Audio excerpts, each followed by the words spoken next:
നമുക്ക് ഒരുമിച്ച് ചേർന്ന് ഇന്ന് രാത്രിയിൽ വീണ്ടും വചനധ്യാനത്തിലേക്ക് പ്രാർത്ഥനാപൂർവ്വം പ്രവേശിക്കാം. നമ്മുടെ ഹൃദയങ്ങളെ ദൈവസന്നിധിയിൽ നമുക്ക് കേന്ദ്രീകരിക്കാം. നമുക്കറിയാം, ഈ ദിവസങ്ങൾ നമ്മൾ തുടർച്ചയായി ധ്യാനിച്ചുകൊണ്ടിരിക്കുന്ന വേദഭാഗം എന്ന് പറയുന്നത് 1 യോഹന്നാൻ 5:4 വാക്യമാണ്. ഒരു പഠന മനോഭാവത്തോടുകൂടെ, ഒരു വേദവിദ്യാർത്ഥിയുടെ ഹൃദയത്തോടുകൂടെ നമുക്കിന്ന് രാത്രിയിൽ തിരുവെഴുത്തിലേക്ക് വീണ്ടും നമുക്ക് പ്രാർത്ഥനാപൂർവ്വം സമീപിക്കണം. വേദപുസ്തകം തുറന്ന് നിങ്ങൾ അതിൽ നോട്ട് ചെയ്യേണ്ട ഭാഗങ്ങൾ നോട്ട് ചെയ്ത് ഇത് ഒരു വചന പഠനമാണ് എന്ന ബോധ്യത്തോടുകൂടെ നമുക്ക് തിരുവെഴുത്തുകളെ സമീപിക്കുവാനായിട്ട് ഇടയാകട്ടെ. നമുക്കറിയാം, യുഗാന്ത്യത്തിലെ ജയാളികൾ എന്നതാണ് നമ്മുടെ പ്രധാനപ്പെട്ട ധ്യാന വിഷയം. യുഗാന്ത്യത്തിലെ ജയാളികൾ. ഈ യുഗം അതിൻ്റെ ഒടുവിലത്തെ ദിവസങ്ങളിലേക്ക് അടുത്തു വരികയാണ്. നമ്മുടെ കർത്താവിൻ്റെ മടങ്ങിവരവ് നേരിട്ട് കാണാൻ വേർതിരിക്കപ്പെട്ട ദൈവമക്കളാണ് എൻ്റെ മുൻപിലിരുന്ന് ദൈവത്തെ ആരാധിക്കുന്നത്. ഈ തലമുറയിൽ നമ്മുടെ കർത്താവ് വരും എന്ന് വിശ്വസിക്കുന്ന ദൈവമക്കൾ മാത്രം അക്കരമുയർത്തി കർത്താവിന് സ്തോത്രം ചെയ്താട്ടെ. ഇതുപോലെ സംഭവങ്ങൾ അതിൻ്റെ അവസാന ദിവസങ്ങളിലേക്ക് ഓടിയെടുത്ത ഒരു കാലം ചരിത്രത്തിൽ ഉണ്ടായിട്ടില്ല. നമുക്കിന്ന് രാത്രി തല ഉയർത്തി കാര്യങ്ങളെ നിരീക്ഷിച്ചാൽ മനസ്സിലാകും സംഭവങ്ങൾ അതിൻ്റെ സമാപന ദിവസങ്ങളിലേക്ക് അടുക്കുകയാണെന്ന്. നമ്മുടെ വാഴ്ത്തപ്പെട്ട കർത്താവ് തൻ്റെ മുൻപിൽ നിൽക്കുന്ന സമൂഹത്തെ അഭിസംബോധന ചെയ്തുകൊണ്ട് ലൂക്കോസ് സുവിശേഷത്തിൽ ഒരു വസ്തുത ഓർപ്പിച്ചു. പടിഞ്ഞാറ് നിന്ന് മേഘം പൊങ്ങുമ്പോൾ പെരുമഴ വരുന്നു എന്ന് നിങ്ങൾ പറയുന്നു, തെക്കൻ കാറ്റ് ഊതുന്നത് കാണുമ്പോൾ അത്യുഷ്ണമുണ്ടാകും എന്ന് നിങ്ങൾ പറയുന്നു. കപടഭക്തിക്കാരെ, ആകാശത്തിൻ്റെയും ഭൂമിയുടെയും ഭാവങ്ങളെ വിവേചിപ്പാൻ നിങ്ങൾക്കറിയാം, പിന്നെ നിങ്ങൾ ഈ കാലത്തെ വിവേചിക്കാത്തത് എന്തുകൊണ്ട്? യേശുക്രിസ്തു കാലവിവേചനം എന്ന ഒരു വിഷയം ചർച്ച ചെയ്തിട്ട് പറയുകയാണ്, പടിഞ്ഞാറ് നിന്ന് മേഘം പൊങ്ങുമ്പോൾ, പലസ്തീൻ നാട്, അക്ര, മൊറിയ, ബദേസ, സിയോൻ, ഗിൽബോവ, സെയീർ, ഈ മലമടക്കുകളുള്ള പലസ്തീൻ നാടിൻ്റെ പടിഞ്ഞാറ് ഭാഗം മെഡിറ്ററേനിയൻ മഹാസമുദ്രമാണ്. അവിടെ നിന്നും ഒരു വെൺകീർ മേഘം, ഒരു ചെറിയ മേഘം, ഒരു കൈ പോലെയുള്ള ഒരു മേഘം ഉയർന്നാൽ തന്നെ കർഷക സമൂഹത്തിന് നന്നായിട്ടറിയാം വരാൻ തുടങ്ങുന്നത് പെരുമഴയാണ്. അങ്ങനെയാണെങ്കിൽ പടിഞ്ഞാറ് നിന്ന് ഒരു മേഘക്കീർ ഉയർന്നാൽ അതിൻ്റെ പുറകിൽ എന്താണ് വരാൻ തുടങ്ങുന്നത് എന്ന് ഊഹിക്കാൻ കഴിയുന്ന ഒരു മാനസികാവസ്ഥ അവിടുത്തെ കർഷക സമൂഹത്തിനുണ്ട്. തെക്കൻ കാറ്റ് ഊതുന്നത് കണ്ടാൽ അതിൻ്റെ അർത്ഥം പലസ്തീൻ നാടിൻ്റെ തെക്ക് ഭാഗത്ത് അതേ സീനായ് മരുഭൂമിയാണ്. അവിടുന്ന് കാറ്റ് പുറപ്പെടുന്നത് കണ്ടാൽ അടുത്തത് കാലാവസ്ഥ മാറും, അത്യുഷ്ണത്തിലേക്ക് നീങ്ങും. അപ്പോൾ സൂര്യതാപത്തിൻ്റെ നില ചൂട് കൂടാൻ പോകുകയാണോ, തണുപ്പിൽ മഴ പെയ്യാൻ പോകുകയാണോ, ഇത് മനസ്സിലാക്കാൻ ചില ലക്ഷണങ്ങൾ അവിടെയുണ്ട്. എന്നാൽ കർത്താവ് ചോദിക്കുകയാണ്, ലക്ഷണങ്ങൾ കണ്ടിട്ട് എന്താണ് സംഭവിക്കാൻ തുടങ്ങുന്നത് എന്ന് ഊഹിച്ചെടുക്കാൻ നിങ്ങളുടെ കാർഷിക സമൂഹത്തിന് കഴിയും. പക്ഷേ നിങ്ങളുടെ കൺമുൻപിൽ നിൽക്കുന്നത് ആരെന്നറിയാമോ? അത് സാധാരണക്കാരനല്ല, സ്വർഗം ഭൂമിയെ തൊട്ട് നിൽക്കുന്ന ഈ ദൈവപുത്രൻ്റെ രക്ഷകന്റെ സാന്നിധ്യം ഉണ്ടായിട്ടും അത് തിരിച്ചറിയാനുള്ള കാലവിവേചനം അവർക്കുണ്ടാകാഞ്ഞതുകൊണ്ട് യേശുക്രിസ്തുവിൻ്റെ ക്രൂശീകരണം, പൗലോസിൻ്റെ ഭാഷയിൽ അറിയായ്മയിൽ അവർ തേജസ്സിൻ്റെ കർത്താവിനെ ക്രൂശിച്ചു കളഞ്ഞു. നമ്മളിന്ന് രാത്രി ഓർക്കുക, നാം കാലവിവേചനം ചെയ്യുന്നവരാകണം. 31,173 വാക്യങ്ങളുള്ള ഈ വിശുദ്ധ വേദപുസ്തകത്തിൽ 8,532 പ്രാവശ്യം സുമാർ വ്യക്തമാക്കിയിരിക്കുന്ന ഏറ്റവും പ്രധാനപ്പെട്ട സബ്ജക്റ്റ് അത് യേശുക്രിസ്തുവിൻ്റെ മടങ്ങിവരവാണ്. യേശുവിൻ്റെ പുനരാഗമനത്തോളം പ്രാധാന്യമുള്ള രണ്ടാമതൊരു വിഷയം ഈ 31,173 വാക്യങ്ങളിൽ, ഈ ബൈബിളിൽ 66 പുസ്തകങ്ങളിൽ മറ്റൊന്നിലുമില്ല. ഏറ്റവും പ്രാധാന്യം യേശുവിൻ്റെ മടങ്ങിവരവാണ്. ഭൂതകാല ദൈവിക കാര്യപരിപാടികളുടെ കേന്ദ്ര ബിന്ദു ക്രൂശിക്കപ്പെട്ട ക്രിസ്തുവായിരുന്നു. ഭാവികാല ദൈവിക കാര്യപരിപാടികളുടെ കേന്ദ്ര ബിന്ദു പുനരാഗമിക്കുന്ന ക്രിസ്തുവാണ്. സഭയുടെ മുഴു പ്രതീക്ഷയും കേന്ദ്രീകരിക്കപ്പെട്ടിരിക്കുന്നത് 6 അടി മണ്ണിൽ നീറിത്തീരുന്ന ഭൗതിക നേട്ടത്തിലല്ല, യേശു ക്രിസ്തുവിൻ്റെ മടങ്ങിവരവിലാണ്. ഒരിക്കൽ കൂടെ പറയട്ടെ, അങ്ങനെയെങ്കിൽ നമ്മുടെ പ്രതീക്ഷാ വിഷയം നമ്മുടെ കർത്താവിൻ്റെ മടങ്ങിവരവാണ്. സഭ അവിടെ നിന്ന് 1 ഇഞ്ച് പിൻപോട്ട് പോകുമ്പോൾ അത് കാറ്റ് വിതച്ച് കൊടുങ്കാറ്റ് കൊയ്യുന്നതിലേക്ക് നീങ്ങുകയാണ്.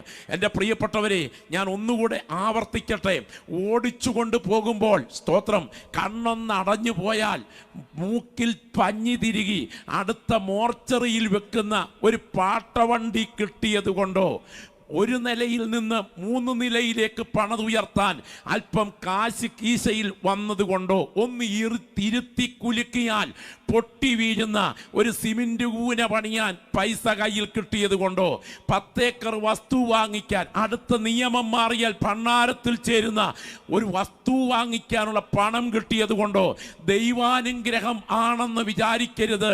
മരുഭൂമിയിൽ ചിതറി വീണ 29,99,998 പേരുടെയും ഉദരം ഒന്ന് പരിശോധിച്ചാൽ അതിനകത്ത് അവസാനം ദഹിച്ചത് മല്ലന്മാരുടെ ഭക്ഷണമായ, ദൂതന്മാരുടെ ഭക്ഷണമായ മന്നയാണെന്ന് ഓർക്കണം.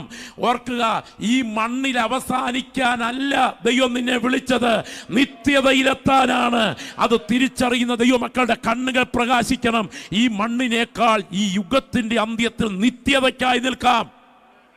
വിശുദ്ധ ബൈബിൾ പഠിച്ചാൽ മനുഷ്യവർഗത്തോടുള്ള ദൈവത്തിൻ്റെ ഇടപാടിൻ കാലങ്ങളെ വ്യത്യസ്ത ഘട്ടങ്ങളുള്ള യുഗങ്ങളായി തിരിച്ചിട്ടുണ്ട്.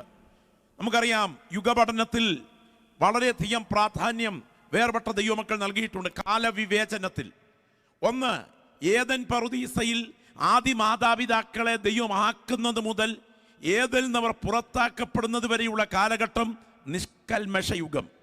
ഏതിൽ നിന്നവർ പുറത്താക്കപ്പെടുന്നത് മുതൽ നോഹയ്യ പ്രളയം വരെയുള്ള കാലഘട്ടം മനസാക്ഷി യുഗം. നോഹയ്യ പ്രളയം മുതൽ ബാബേൽ ഗോപുര നിർമ്മാണം വരെയുള്ള കാലഘട്ടം മാനുഷിക ഭരണയുഗം. ബാബേൽ ഗോപുര നിർമ്മാണം മുതൽ കൽദയ പട്ടണമായ ഊരിൽ നിന്ന് ഇന്നത്തെ ഇറാഖിൻ്റെ ദക്ഷിണ ഭാഗത്തുള്ള ഡെൽമുക്കയാർ എന്ന പട്ടണത്തിൽ നിന്ന് അബ്രഹാമിനെ വിളിച്ചു വേർതിരിക്കുന്നത് വരെയുള്ള കാലഘട്ടം വാഗ്ദത്ത യുഗം.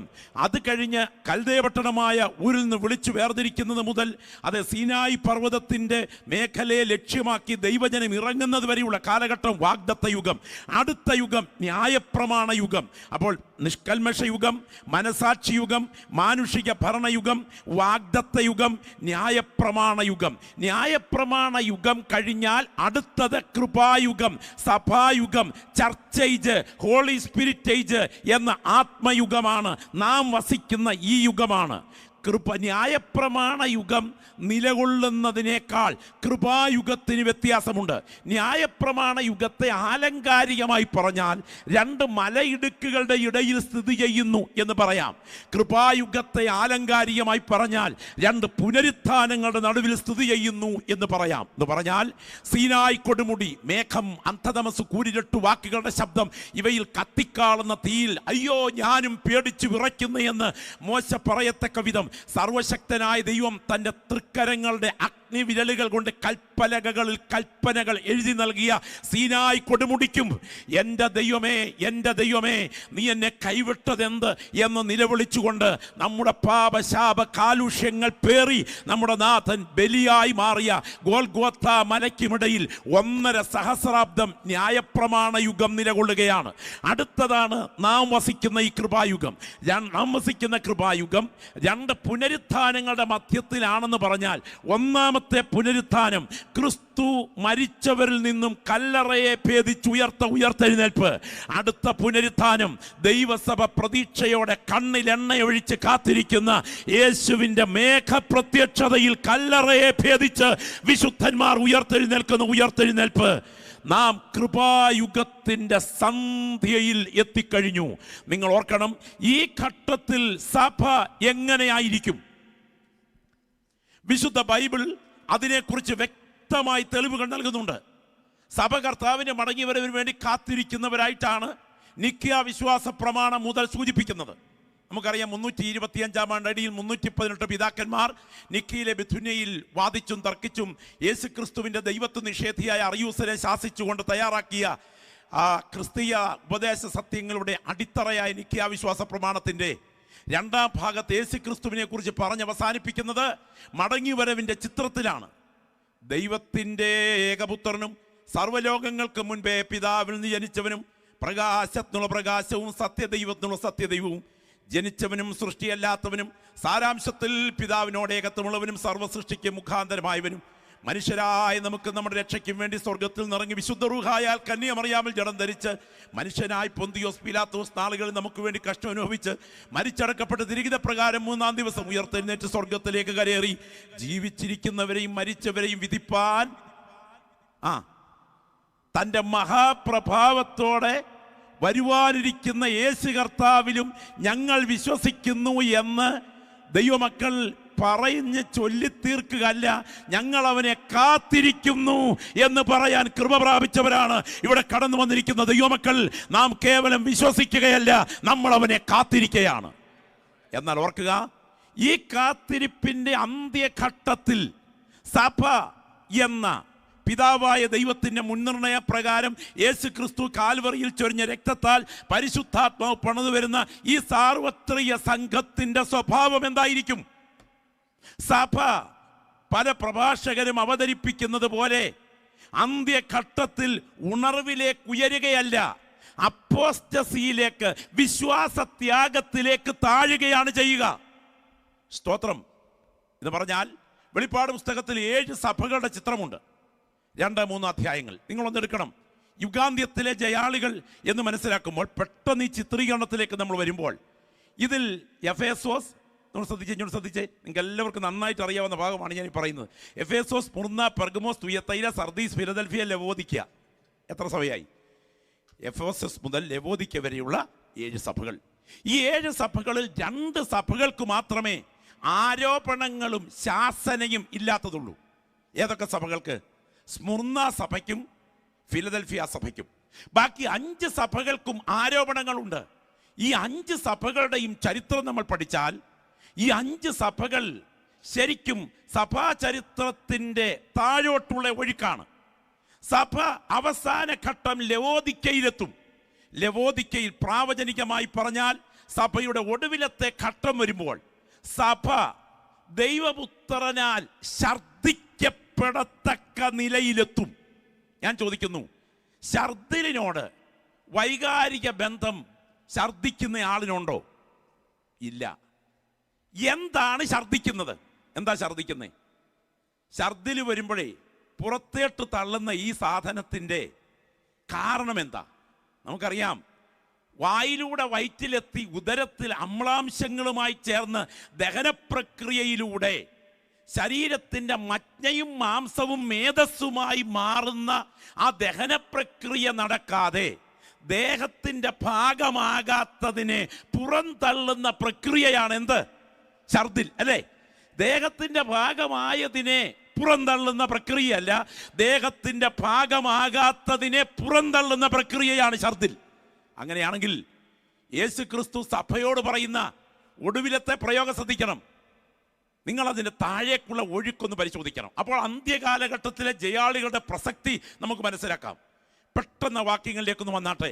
സഭയുടെ രോഗം എവിടെയാണ് തുടങ്ങുക? വായിച്ചാട്ടെ, 2-4 വാക്യം. പെട്ടെന്ന് മൈക്രോഫോണിലൂടെ ഒന്ന് ശാന്തമായി വായിക്കണം. അപ്പോൾ തന്നെ നിങ്ങൾ അത് ഒന്ന് ശ്രദ്ധിച്ച് കേൾക്കുകയും നോട്ട് ചെയ്യുകയും ചെയ്യുക. വായിച്ചാട്ടെ പെട്ടെന്ന്. സഭയുടെ രോഗം തുടങ്ങുന്നു. ഒരു സഭയ്ക്കകത്ത് രോഗം തുടങ്ങുന്നു. ആദ്യ സ്നേഹം സഭ നഷ്ടപ്പെടുത്തുന്നു. എന്താണ് ആദ്യ സ്നേഹം? വിവാഹം കഴിച്ച പ്രാരംഭ സമയം ഭർത്താവിന് ഭാര്യയോടുള്ള സ്നേഹത്തിൻ്റെ, അല്ലെ ഭാര്യയ്ക്ക് ഭർത്താവിനുള്ള സ്നേഹത്തെയാണ് ആദ്യ സ്നേഹം എന്ന് പറയുന്നത്. വിവാഹം കഴിച്ച പ്രാരംഭ സമയത്തെ സ്നേഹവും ഇപ്പോഴത്തെ സ്നേഹവും എങ്ങനെയുണ്ട് എന്ന് ചോദിച്ചാൽ, ഒരു ദൈവദാസൻ പറഞ്ഞതുപോലെ, ആദ്യത്തെ കുഞ്ഞ് ജനിക്കുന്ന സമയം, ജനിച്ചു കഴിഞ്ഞാൽ സ്കൂട്ടർ കൊണ്ട് കാർ പോർച്ചിൽ നിർത്തുമ്പോൾ ആദ്യം ഓടി ഇറങ്ങി വരിക കുഞ്ഞായിരിക്കും. അപ്പോൾ തള്ള പുറകെ വരുന്നുണ്ടെങ്കിലും കുഞ്ഞിൻ്റെ മുഖത്തേക്ക് നോട്ടം പോയിട്ടേ തള്ളയുടെ മുഖത്തേക്ക് നോട്ടം പോകൂ. 2-3 ആയി കഴിയുമ്പോൾ ആദ്യം ഇളയതിൻ്റെ മുഖത്തോട്ട് നോക്കും, പിന്നെ അതിൻ്റെ മുകളിലെത്തതിൻ്റെ മുഖത്തോട്ട്, പിന്നെ അതിൻ്റെ മുകളിലെത്തതിൻ്റെ മുഖത്തോട്ട്, അവസാനം അമ്മയുടെ മുഖത്തേക്ക്. ശ്രദ്ധിക്കണേ, ആദ്യ സമയം അവന് വേണ്ടി ഭക്ഷണം ഒരുക്കി, അവന് വേണ്ടി വസ്ത്രമലക്കി, അവന് വേണ്ടി രാവേറെ ആയാലും കാത്തിരുന്നു. പാതിരാത്രിയിൽ വന്ന് കതകിന് മുട്ടുന്ന സമയം DNA ടെസ്റ്റ് നടത്തിയിട്ടല്ല കതക് തുറന്നു കൊടുക്കുന്നത്. കേട്ടാൽ ഉടനെ ആരാ, ഞാനാ, ഇത്രയും മതി, കതക് തുറക്കും. അത്ര വൈകാരിക ബന്ധമായിരുന്നു. വർഷം 10-25 പിള്ളേർ 2-3 ഇപ്പോഴും കതക് തുറക്കുന്നുണ്ട്, ഇപ്പോഴും അലക്കുന്നുണ്ട്, ഇപ്പോഴും വെച്ചു കൊടുക്കുന്നുണ്ട്. പക്ഷെ തുടക്ക സമയത്ത് ഇത് സ്നേഹത്തിൻ്റെ പ്രേരണയിൽ ചെയ്തു. ഇത് ഗതികേടിൻ്റെ ഈ ഒറ്റത്തടിപ്പാലത്തെ കയറിപ്പോയത് കൊണ്ട് ചെയ്യുക. അങ്ങനെ തുടക്ക കാലഘട്ടത്തിൽ ചെയ്തത് സ്നേഹമായിരുന്നു പ്രേരണ. ഇപ്പോൾ ചെയ്യുന്നത് കടപ്പാടായിപ്പോയി പ്രേരണ. ഓർക്കുക, രോഗം സഭയ്ക്കകത്ത് തുടങ്ങി, ആദ്യ സ്നേഹം സഭയിൽ കുറഞ്ഞു. ഇനിയും ക്യാൻസറിൻ്റെ ഒക്കെ 2ാം സ്റ്റേജ് എന്ന് പറയുന്നത് പോലെ സഭയുടെ രോഗാവസ്ഥയുടെ 2ാം സ്റ്റേജ് 14-ാമത്തെ വാക്യം വായിച്ചാട്ടെ. എങ്കിലും നിന്നെ കുറിച്ച് കുറഞ്ഞ ഒരു കുറ്റം പറവാനുണ്ട്. ഇസ്രായേൽ മക്കൾ വിഗ്രഹാർപ്പിതം തിന്നേണ്ടതിനും ദുർനടപ്പ് ആചരിക്കേണ്ടതിനും അവരുടെ മുമ്പിൽ ഇടർച്ച വെപ്പാൻ ബാലാക്കിന് ഉപദേശിച്ചു കൊടുത്ത ബിലയാമിന്റെ ഉപദേശം പിടിച്ചിരിക്കുന്നവർ അവിടെ നിനക്കുണ്ട്. അവണ്ണം നിക്കോലവ്യരുടെ ഉപദേശം കൈക്കൊള്ളുന്നവർ. ഒന്നാമത്തേത് സ്നേഹം സഭയിൽ കുറഞ്ഞു. 2ാമത്തേത് വിശ്വാസത്യാഗത്തിന്റെ ഭാഗമായി ലോകമയത്വം. ബിലയാമിന്റെ ഉപദേശം എന്താണെന്നൊന്നും വിശദീകരിക്കാൻ നേരമില്ല. ലൈംഗിക അരാജകത്വം ഉൾപ്പെടെ സഭയ്ക്കകത്ത് കയറിപ്പറ്റി ലോകമയത്വം സഭയിൽ കയറി. ക്രമേണ നിക്കോ ലാവോസ് എന്ന നിക്കോ ജനം ലാവോസ് അധികാരം, നിക്കോ ജനം ലാവോസ് അധികാരം, ജനത്തിൻ്റെ മേൽ ഉള്ള അധികാരം, ആത്മീയ ശുശ്രൂഷകളെ അധികാരത്തിൻ്റെ പേരിൽ ഏറ്റുമുട്ടൽ പ്രക്രിയയായി മാറി. സഭ ജനാധിപത്യ വ്യവസ്ഥയിൽ അധികാരം പങ്കുവെക്കലിലേക്ക് മാറി. ആദ്യ സ്നേഹം കുറഞ്ഞു. 2ാം തലം സഭ അധികാരം പങ്കുവെക്കലിലേക്ക് എത്തി. രോഗം 2ാം ഘട്ടത്തിലേക്ക്. ഒന്ന് പറഞ്ഞേ, 20ാമത്തെ വാക്യം പെട്ടെന്ന്. എങ്കിലും താൻ പ്രവാചകി എന്ന് പറഞ്ഞ് ദുർനടപ്പ് ആചരിപ്പാനും വിഗ്രഹാർപ്പിതം തിന്മാനും എന്റെ ദാസന്മാരെ ഉപദേശിക്കുകയും തെറ്റിച്ചു കളയും ചെയ്യുന്ന ഇസബേൽ എന്ന സ്ത്രീയെ കണ്ടോ? മ്ലേച്ഛത പട്ടാപ്പകൽ പച്ചയ്ക്ക് നടക്കുമ്പോഴും വിശുദ്ധമല്ലാത്ത കൃപാവരങ്ങളുടെ ദുരുപയോഗങ്ങൾ സഭയ്ക്കകത്തുയർന്നു. എന്തിന്? പാപത്തിനും തെറ്റിനും സഭ കണ്ണടയ്ക്കാൻ തുടങ്ങി. 3ാം ഘട്ടത്തിലേക്ക് സഭയുടെ രോഗം നീറുന്നു. വിശുദ്ധിക്ക് വേണ്ടി തിരുത്തൽ ശക്തിയായി നിൽക്കേണ്ട സഭ പച്ചയ്ക്ക് തെറ്റിന് കണ്ണടയ്ക്കുന്നു. 3ാം ഘട്ടത്തിൽ സഭ എത്തിക്കഴിഞ്ഞു. ഇനി വായിച്ചാട്ടെ, അതിൻ്റെ ദൈവത്തിന് സ്തോത്രം. 3-ാമത്തെ വാക്യം. സർദീസിലെ സഭയുടെ ദൂതന് എഴുതുക, ദൈവത്തിന്റെ 7 ആത്മാവും 7 നക്ഷത്രം ഉള്ളവൻ അരുളി ചെയ്യുന്നത്, ഞാൻ നിന്റെ പ്രവൃത്തി അറിയുന്നു. ജീവനുള്ളവൻ എന്ന് നിനക്ക് പേരുണ്ടെങ്കിലും നീ മരിച്ചവനാകുന്നു. അതാ 4ാം ഘട്ടത്തിൽ സഭ വരുന്നു. പേരിൽ ജീവനുണ്ട്, നേരിൽ ജീവനില്ല എന്ന് പറഞ്ഞാൽ മൂടിവെച്ച കപടഭക്തി ആത്മീയതയെ സഭ അഭിനയമാക്കുന്നു. സ്തോത്രം. 1ാം ഘട്ടം നോക്കുക, സ്നേഹം കുറയുന്നു. 2ാം ഘട്ടം അധികാരം സഭയിൽ പങ്കുവയ്ക്കപ്പെടാൻ മത്സരം ആരംഭിക്കുന്നു. 3ാം ഘട്ടം അശുദ്ധിക്ക് സഭ കണ്ണടയ്ക്കുന്നു. 4ാം ഘട്ടം സഭ കപടഭക്തിയിലേക്ക് നീങ്ങുന്നു, പരീശഭക്തിയിലേക്ക് നീങ്ങുന്നു. 5ാം ഘട്ടം നീ ശീതവാനുമല്ല ഉഷ്ണവാനുമല്ല. ശീതവാനോ ഉഷ്ണവാനോ ആയിരുന്നെങ്കിൽ കൊള്ളായിരുന്നു. അല്ലായകിയാൽ നിന്നെ എൻ്റെ വായിൽ നിന്ന് ഉമിണുകളയും, ഛർദ്ദിച്ചു കളയപ്പെടുന്നു. ഞാൻ ഇന്ന് രാത്രി ചോദിക്കുന്നു, ഈ സമയത്ത് IPC, church of God, Sharon, ദീപന്തിക്കോസ്, ഫ്രീ പെന്തിക്കോസ്, കാൽവറി, കല്ലുമല, നെല്ലിക്കാച്ചാക്കിൻ്റെ കുത്തഴിച്ചു വിട്ടതുപോലെ ഈ സംഘടനകൾ ഏതുമാകട്ടെ, എനിക്ക് കൂറ് ജനിച്ചു വളർന്ന എൻ്റെ സമൂഹത്തോടല്ല, എൻ്റെ നാഥനോടാണെങ്കിൽ, യേശുവിൻ്റെ സാന്നിധ്യം അകത്തുണ്ടെങ്കിൽ ഞാനും അകത്തുണ്ട്, എൻ്റെ നാഥൻ പുറത്താണെങ്കിൽ ഞാനും പുറത്തായിരിക്കും എന്ന് പറയത്തക്ക വിധത്തിൽ ധൈര്യത്തോടെ നിൽക്കുന്ന ഒരു ജയാളിയുടെ സംഘത്തെ ദൈവസഭയ്ക്കകത്ത് അന്വേഷിക്കുകയാണ്. ഇന്ന് കരം ഉയർത്തിപ്പിടിച്ചൊന്ന് പ്രാർത്ഥിക്കാൻ കഴിയുമോ? പാപത്തിൻ്റെ ഒഴുക്കിനൊത്തൊഴുകിക്കൊണ്ടിരിക്കുന്ന ഈ തലമുറയ്ക്ക് നടുവിൽ എനിക്ക് ലോകത്തിനെതിരെ നിൽക്കണമെന്ന് കൊതിക്കുന്ന ദൈവമക്കളായി ഇരിക്കുന്ന ഇരിപ്പിൽ ഈ യുഗത്തിൻ്റെ അന്ത്യത്തിൽ ദൈവപുത്രൻ ഛർദ്ദിച്ചു കളഞ്ഞ ഒരവശിഷ്ടത്തിൻ്റെ ഭാഗമായി പാരമ്പര്യത്തെ കടിച്ചു തൂങ്ങി നിൽക്കാനല്ല ഞാൻ വിളിക്കപ്പെട്ടത്. ഒറ്റയ്ക്ക് നിൽക്കേണ്ടി വന്നാലും ജീവൻ അർപ്പിക്കേണ്ടി വന്നാലും പിടിച്ച പ്രമാണത്തിന് വേണ്ടി നാഥൻ സഭയ്ക്ക് പുറത്താണെങ്കിലും അവനോടൊപ്പം പുറത്തു തന്നെ ആയിരിക്കട്ടെ എന്ന് പറയത്തക്ക വിധം ഒരു പറ്റം വ്യക്തികളുടെ മേൽ ദൈവശക്തി ഇന്ന് രാത്രി വ്യാപരിക്കട്ടെ.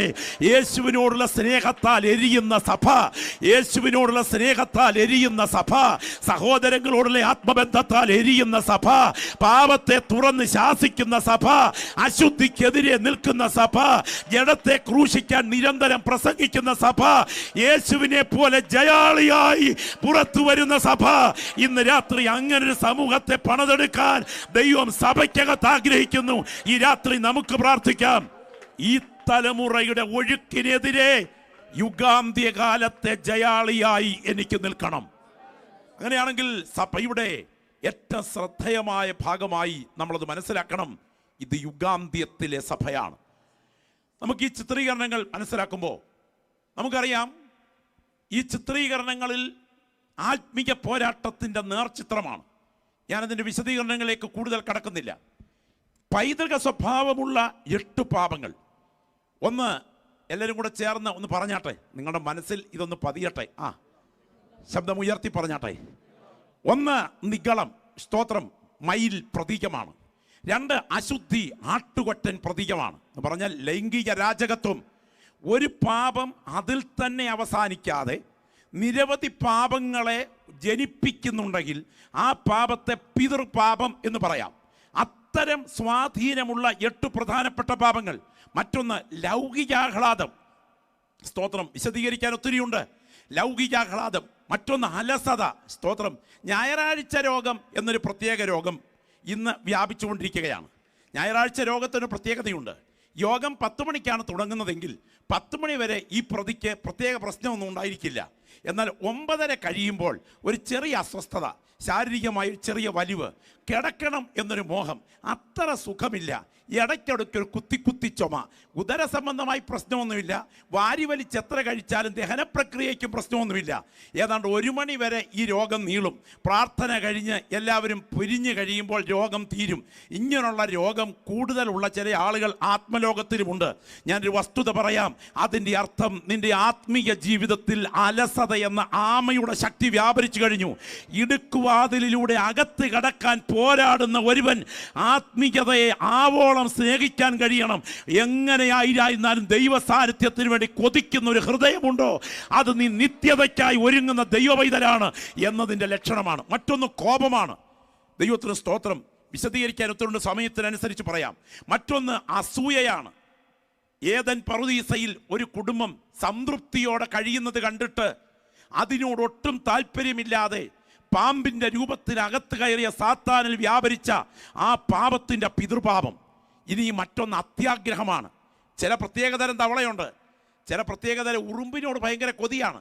ഇതിനെ സംബന്ധിച്ച് പറയുന്നത്, ഉറുമ്പിനെ കഴിച്ചുകൊണ്ടിരിക്കുന്ന സമയം വയറ്റിൽ ഉറുമ്പ് ചെന്നിട്ട് ഉദരഭാഗത്തുകൂടെ ഇത് ദ്വാരമുണ്ടാക്കി പുറത്തേക്ക് പോകും. പക്ഷേ ഈ ഉറുമ്പിൻ്റെ ടേസ്റ്റിൽ ഒരു പ്രത്യേക മാധുര്യമുള്ളത് കൊണ്ട് തിന്നോണ്ടേയിരിക്കും. അപ്പോഴേക്കും മറുവശത്തൂടെ ഉദരം പിളർന്ന് ഈ ഉറുമ്പ് പോയിക്കൊണ്ടേയിരിക്കും. അവസാനം കാറ്റ് പോകുമ്പോഴേ കാര്യം മനസ്സിലാകത്തുള്ളൂ.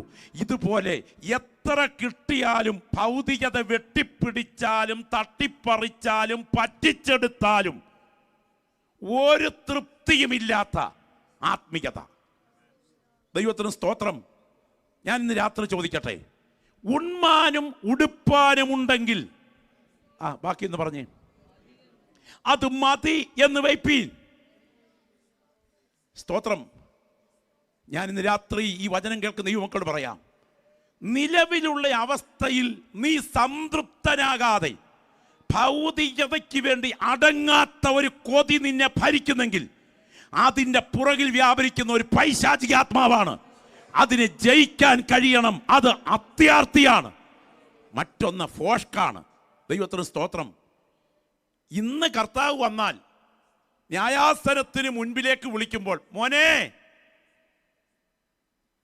സിയോൻ ഗീതാവലിയുമായിട്ട് വാടാ എന്നല്ല പറയാൻ പോകുന്നത്. അവനവൻ ശരീരത്തിലിരിക്കുമ്പോൾ ചെയ്തത് നല്ലതാകിലും തീയതാകിലും അതിന് തക്കവണ്ണം പ്രാപിക്കേണ്ടതിന് ഒരു വർഷത്തെ പ്രതിവർഷ വരുമാനം എത്ര? സ്തോത്രം. റേഷൻ കാർഡിൽ വെച്ചിരിക്കുന്ന എത്ര?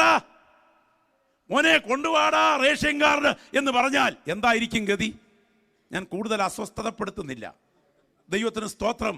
അങ്ങനെയാണെങ്കിൽ ഈ രംഗം എല്ലാം സർവശക്തന്റെ കണ്ണുകൾ നോക്കിക്കൊണ്ടിരിക്കുകയാണ്. ഞാൻ ഓർക്കുകയാണ്, ഈ ചിത്രീകരണത്തിനകത്ത് അടുത്ത ചില ചിത്രീകരണങ്ങളുണ്ട്. ഒന്ന് നക്ഷത്രമാണ്. നിങ്ങൾക്ക് ഈ ഭാഗത്തേക്ക് പോകുമ്പോൾ ആ പ്രത്യേക രംഗം കാണാം. സ്തോത്രം. നക്ഷത്രം എന്ന് പറയുന്നത് മനുഷ്യ മനസാക്ഷിയാണ്.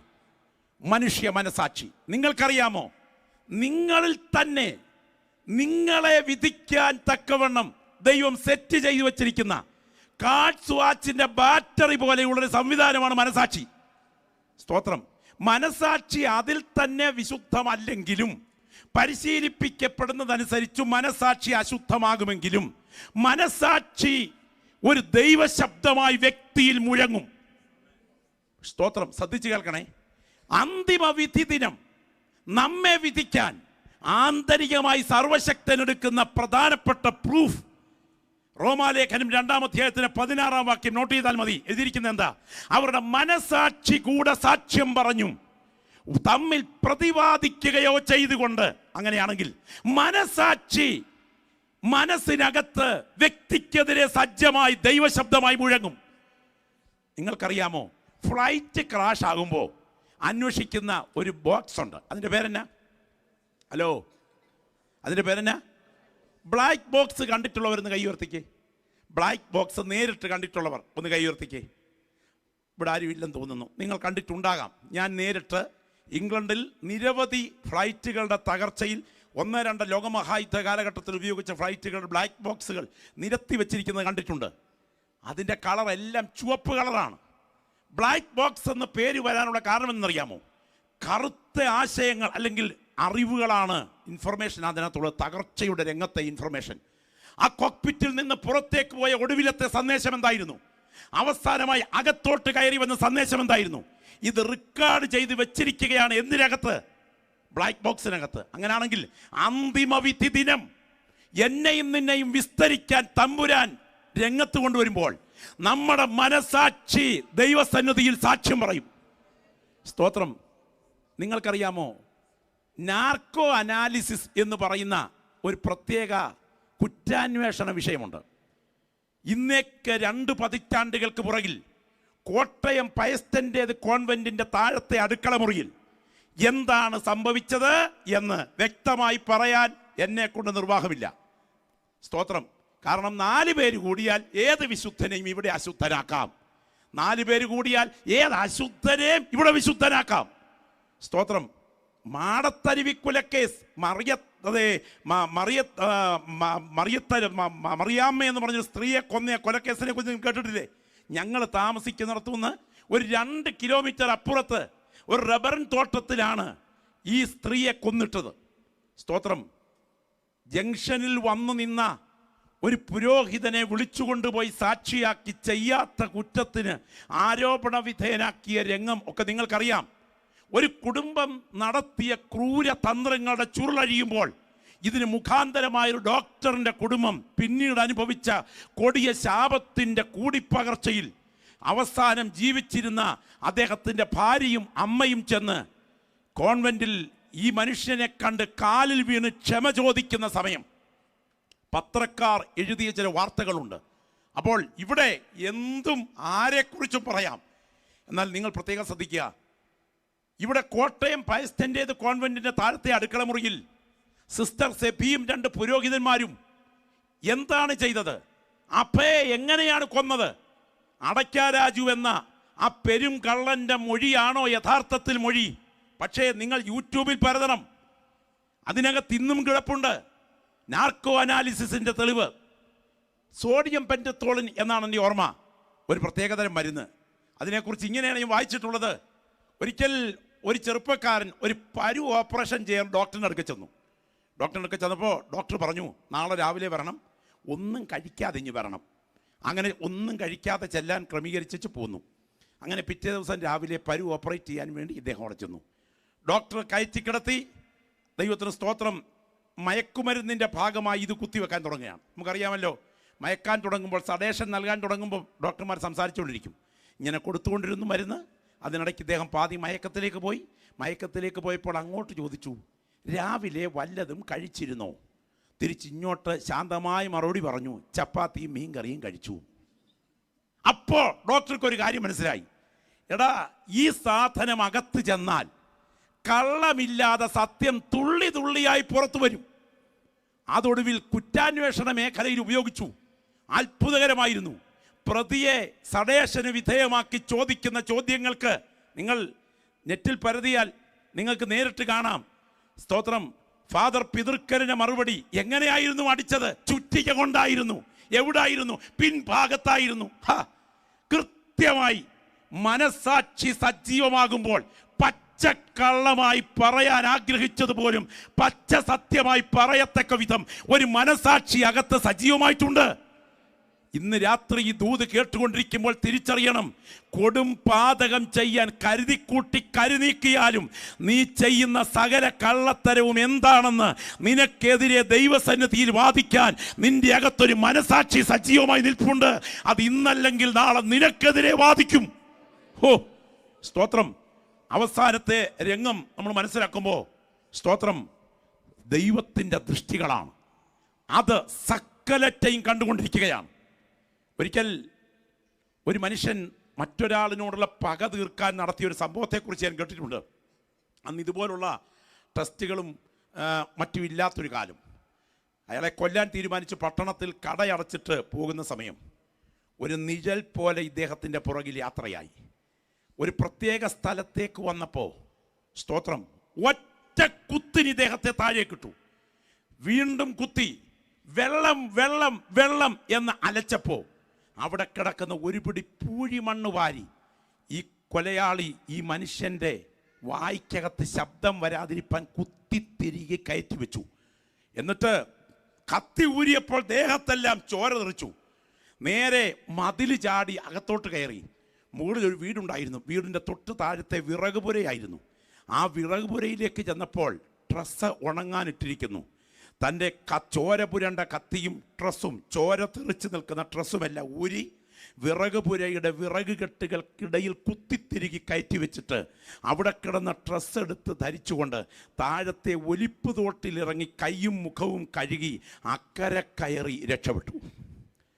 രാവിലെ പാലുകാർ വന്നപ്പോൾ വെളുപ്പാങ്കാലത്ത് നോക്കിയപ്പോൾ ഒരു ഡെഡ് ബോഡി കിടക്കുന്നു. അതും വായിൽ മണ്ണ് കടിച്ചു പിടിച്ചുകൊണ്ട് ചോരയിൽ കുളിച്ചൊരു മനുഷ്യൻ. അലറി.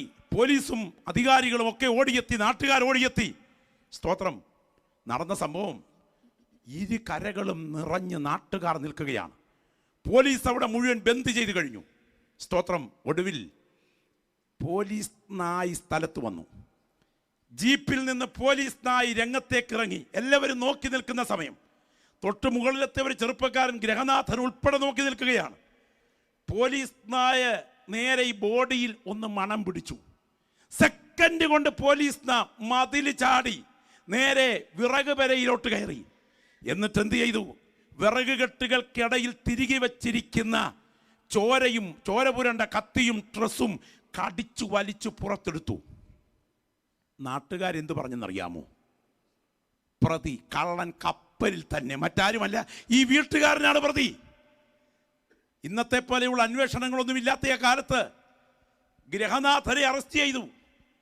അദ്ദേഹത്തെ മർദ്ദിച്ച് പോലീസ് ജീപ്പിലേക്ക് അന്ന് പോലീസ് കയറ്റുമ്പോൾ രണ്ട് കൈയും മലത്തിപ്പിടിച്ചുകൊണ്ട് ആ മനുഷ്യൻ തൻ്റെ ഭാര്യയുടെയും കുഞ്ഞുങ്ങളുടെയും നാട്ടുകാരുടെയും മുൻപിൽ പറഞ്ഞു, ഞാനല്ല, ഞാനല്ല, ഞാനല്ല, ഞാൻ അറിഞ്ഞിട്ടില്ല.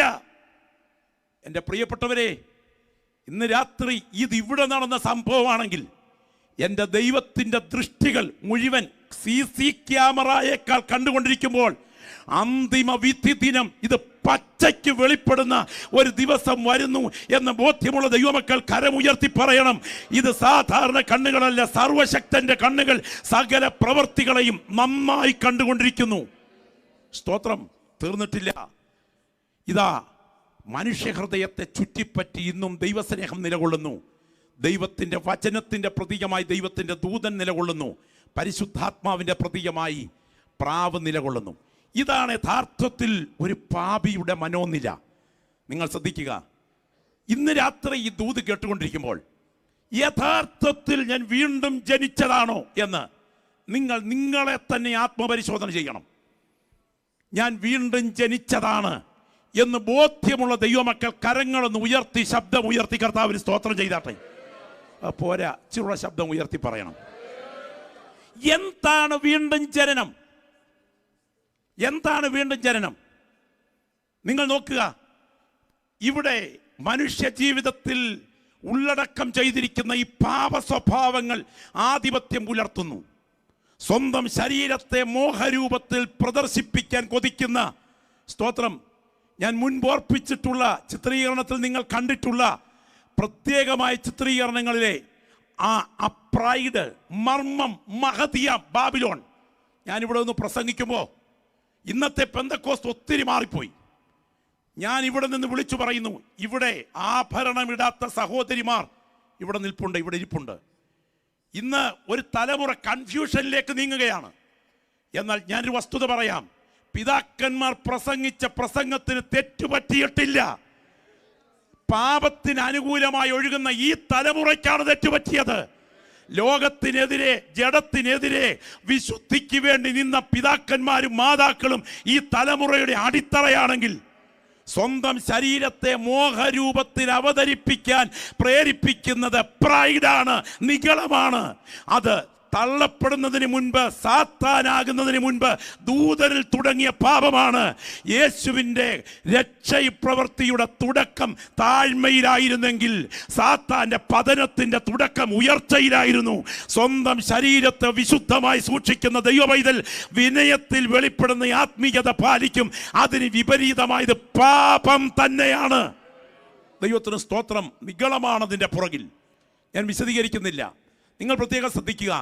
ദൈവത്തിന് സ്തോത്രം. അങ്ങനെ മയിൽ എന്ന ആ പ്രദർശന മോഹം മുതൽ, ആട്ടുകൊറ്റൻ എന്ന ലൈംഗികാസക്തി മുതൽ, പന്നി എന്ന അശുദ്ധി വെട്ടി വിഴുങ്ങാൻ ഉള്ള കൊതി മുതൽ, സ്തോത്രം, ആമ എന്ന അലസതയുടെ ആത്മാവ് മുതൽ, ക്രൗര്യഭാവത്തോടെ കടിച്ചു കീറുന്ന പുള്ളിപ്പുലിയുടെ സ്പിരിറ്റ് മുതൽ, ക്ഷിപ്രകോപം മുതൽ, അസൂയയുടെ സ്പിരിറ്റായ സർപ്പം മുതൽ, എന്തും പെട്ടെന്ന് വെട്ടിവിഴുങ്ങാൻ കൊതിക്കുന്ന ആർത്തിയുടെ ആത്മാവായ തവള മുതൽ ഹൃദയത്തെ ഭരിക്കുകയാണ്. പക്ഷേ ദൈവസ്നേഹം ഇതിന് പുറത്താണ്. പരിശുദ്ധാത്മാവിന് ഇതിനകത്ത് സ്ഥാനമില്ല. ദൈവത്തിൻ്റെ ദൂതൻ പുറത്താണ്. ഫോഷ്കിൻ്റെ സ്പിരിറ്റ് ഈ ഹൃദയത്തെ ഭരിക്കുകയാണ്. അടുത്ത സ്റ്റെപ്പിലേക്ക് വരുമ്പോൾ വീണ്ടും ജനനം സംഭവിക്കുന്നു. എന്താ വീണ്ടും ജനനം? ദൈവവചനം എന്ന കെടാത്ത ബീജം ഹൃദയം വഴി ആത്മാവിൻ്റെ ഗർഭപാത്രത്തിൽ പതിക്കുമ്പോൾ പരിശുദ്ധ റൂഹ ഇതാ നിഴൽ മൂടി വ്യാപരിച്ചകത്തേക്ക് പറന്നു കയറുമ്പോൾ, ദൈവസ്നേഹം ഉള്ളിൽ കത്തി ജ്വലിക്കുമ്പോൾ, അകത്തെ അശുദ്ധി മുഴുവൻ പുറത്തേക്ക് പോകുമ്പോൾ, വചനം ഉള്ളിലേക്ക് പ്രവേശനം സിദ്ധിക്കുമ്പോൾ, മരണബോധ്യം എന്ന തലയോട്ടി കണ്ടോ ഇരിക്കുന്നേ ആ ദൂതന്റെ കയ്യിൽ, മരണബോധ്യം എന്ന അവസ്ഥ കയ്യെ ഭരിക്കുമ്പോൾ, ഇത് ജീവിതത്തെ ഭരിക്കുമ്പോൾ, ഞാൻ മരിക്കാനുള്ളവനാണ്, നിത്യതയാണ് വലുത് എന്ന ചിന്ത ഉള്ളിനെ ഭരിക്കുമ്പോൾ ആരംഭിക്കുന്നതാണ് ഒരു ഭക്തനിൽ വീണ്ടും ജനനം. കരമുയർത്തി കർത്താവിന് സ്തോത്രം ചെയ്യാം. നിങ്ങൾ ശ്രദ്ധിക്കണം, ദേഹം, ദേഹി, ആത്മാവ്. ദേഹം എവിടെ നിന്ന് വന്നു? എന്തിനിവിടെ ആയിരിക്കുന്നു? എവിടേക്ക് പോകുന്നു? ദേഹി എവിടെ നിന്ന് വന്നു? എന്തിനിവിടെ ആയിരിക്കുന്നു? എവിടേക്ക് പോകുന്നു? ആത്മാവ് എവിടെ നിന്ന് വന്നു? എന്തിനിവിടെ ആയിരിക്കുന്നു? എവിടേക്ക് പോകുന്നു? ശ്രദ്ധിക്കൂ, ദേഹം മണ്ണിൽ തുടങ്ങി, മണ്ണിനെ കുറിച്ച് ബോധം നൽകി, മണ്ണിനാൽ പരിപോഷിപ്പിക്കപ്പെട്ട് മണ്ണിലേക്ക് മടങ്ങുന്നതാണ് ഈ ദേഹം. എന്നാൽ സർവശക്തനിൽ ആരംഭിച്ച് അവിടുത്തെ ഉച്ഛ്വാസശ്വാസത്താൽ ഉൾപ്രവേശിപ്പിക്കപ്പെട്ട് ദൈവത്തെക്കുറിച്ച് എനിക്ക് ബോധം നൽകി മരിക്കുമ്പോൾ ദൈവത്തിങ്കലേക്ക് മടങ്ങുന്നതാണ് ആത്മാവ്. ബുദ്ധി, ഇച്ഛ, വികാരം, ചിന്ത, തീരുമാന ശക്തി ഇവയുടെ ഇരിപ്പിടമാണ് എൻ്റെ ദേഹി. അങ്ങനെയുള്ള എൻ്റെ ദേഹി ഞാൻ മുൻപേ പറഞ്ഞ പാപ സ്വഭാവങ്ങളുമായി ബന്ധപ്പെട്ട് എൻ്റെ മനസ്സ് വാണുകൊണ്ടിരിക്കുമ്പോൾ ഏതനിൽ സംഭവിച്ച പ്രക്രിയ നിങ്ങൾ തിരിച്ചറിയണം. എന്താ ഏതിന് സംഭവിച്ചത്? ദേഹം പാപത്താൽ ബലഹീനമായി, ദേഹി പാപത്താൽ വഷളായി, ആത്മാവ് പാപത്താൽ ചത്തു. മനുഷ്യ, നീ ജനിക്കുന്നത് ഇങ്ങനെ. എങ്ങനെ? ബലഹീനമായ ദേഹം, വഷളായ ദേഹി, മൃതാവസ്ഥയിലായ ആത്മാവ്. എല്ലാവരും കൂടെ ചേർന്നെന്ന് പറയാമോ? എങ്ങനെ ജനിക്കുന്നത് നമ്മൾ? ബലഹീനമായ ദേഹം, പിന്നെ വഷളായ ദേഹി, മൃതാവസ്ഥ വാർത്തയിലായ ആത്മാവ്. ഞാൻ ചോദിക്കട്ടെ, വീട്ടിൽ പഴയ സ്റ്റേഫോൺ ഉപയോഗിക്കുന്ന സമയത്തെ വഴിയിൽ ലൈനിൽ പണി നടക്കുകയാണെങ്കിൽ ഇതെടുത്ത് ചെവിയിലോട്ട് ചേർത്ത് വെച്ചാൽ റിംഗ് ടൂൺ ഇല്ലെങ്കിൽ നമ്മൾ പറയുന്നൊരു ശബ്ദമുണ്ട്, എന്താ? ചത്തു. ഇതുപോലെ ആത്മാവ് ചത്തു. പിന്നെ ദേഹി, കാമം, ക്രോധം, ലോഭം, മോഹം, മാദം, മാത്സര്യം, ഡംഭം, പൈശൂന്യം, ഈ സകല മ്ലേച്ഛ അധമ വികാരങ്ങളാൽ ഈ ദേഹി ബലഹീനമാണ്, വഷളാണ്. ശരീരം ബലഹീനമായി അതിൻ്റെ മരണം ആസ്വദിക്കാൻ തയ്യാറായി നിൽക്കുകയാണ്. ഇങ്ങനെ ഇരിക്കുന്ന സമയത്ത് ഒരു വേദിയിൽ ക്രൂശ് ഉയർത്തപ്പെടുമ്പോൾ ഇരിക്കുന്ന ഇരിപ്പിൽ വഴിയിലത്തെ ടെലിഫോൺ ലൈൻ പ്രവർത്തകർ കണക്ട് ചെയ്യുമ്പോൾ വീട്ടിലത്തെ സ്റ്റേഫോണിൽ റിംഗ് ടൂൺ വരുന്നത് പോലെ കട്ടൻ കാപ്പിയിലേക്ക് പാലൊഴിക്കുമ്പോൾ കാപ്പിയുടെ നിറം മാറുന്നത് പോലെ യേശു ക്രിസ്തുവിൻ്റെ ആന്തരിക ജനനം എൻ്റെ ഉള്ളിൽ നടക്കുന്ന വേളയിൽ എൻ്റെ കണ്ണ് നനഞ്ഞൊഴുകുമ്പോൾ എൻ്റെ അകത്ത് നടക്കുന്ന ഒരു ജനന പ്രക്രിയയുണ്ട്. അതാണ് ഞാൻ അനുഭവിച്ച വീണ്ടും ജനനം. അത് പ്രാപിച്ച ദൈവമക്കൾ പറയണം, എൻ്റെ പേര് ജീവന്റെ പുസ്തകത്തിൽ എഴുതി കഴിഞ്ഞു, ഞാൻ നിത്യതയ്ക്ക് അർഹനായി മാറി. ഓ, രക്തത്താൽ ജയം. ഞാൻ നിങ്ങളോട് പറയുന്നു, അങ്ങനെ ഭക്തന്റെ ഹൃദയത്തിലെ പാപാസക്തികൾ പുറത്തു പോകുന്നു. സ്തോത്രം. സാത്താന്യ ശക്തിയും സ്വാധീന വലയങ്ങളും പുറത്താകുന്നു.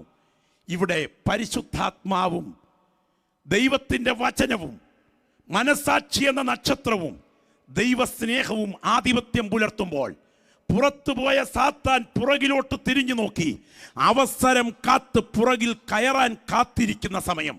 പക്ഷേ അവൻ്റെ മുഖത്തേക്ക് നോക്കൂ, ആ മുഖം കവിൾത്തടങ്ങൾ നനയുകയാണ്. പാപബോധം നിമിത്തം കരയുന്നവൻ്റെ കണ്ണുകൾ കർത്തൃസന്നിധിയിൽ നിറഞ്ഞൊഴുകുകയാണ്. ശ്രദ്ധിക്കണേ, ജനക്കൂട്ടത്തിന് മധ്യത്തിൽ ഉയർത്തുന്ന ഗാനതല്ലജങ്ങളുടെ പശ്ചാത്തലത്തിൽ അനുതാപമില്ലാതെ ആരാധനയിൽ പങ്കെടുക്കുന്ന ഇന്നത്തെ തലമുറയ്ക്ക് നടുവിൽ നിത്യതയെ നോക്കിക്കൊണ്ട് സ്വന്തം ജീവിതത്തിലെ ചെയ്തികളോർത്ത് കരയാൻ കഴിയുന്ന വിധത്തിൽ കണ്ണ് നനയുന്നില്ലെങ്കിൽ നീ ആക്സിഡന്റ് പോണിലാണ്. സ്തോത്രം. ഞാൻ ഇന്ന് രാത്രി പറയട്ടെ, നിങ്ങൾ ഗൗരവത്തോടെ കാണണം, ഗൗരവത്തോടെ കാണണം. ഇതാ അടുത്ത സ്റ്റെപ്പ്, ഞാൻ ക്രിസ്തുവിനോടുകൂടി ക്രൂശിക്കപ്പെട്ടിരിക്കുന്നു. ഇന്ന് രാത്രി ഇവിടെ ഇരിക്കുന്ന ദൈവമക്കൾ തിരുവെഴുത്തിലേക്ക് വേഗം ഒന്ന് വരണം. ഞാൻ പെട്ടെന്ന് നിങ്ങളെ ആ ഭാഗത്തേക്കൊന്ന് കൊണ്ടുപോവുകയാണ്.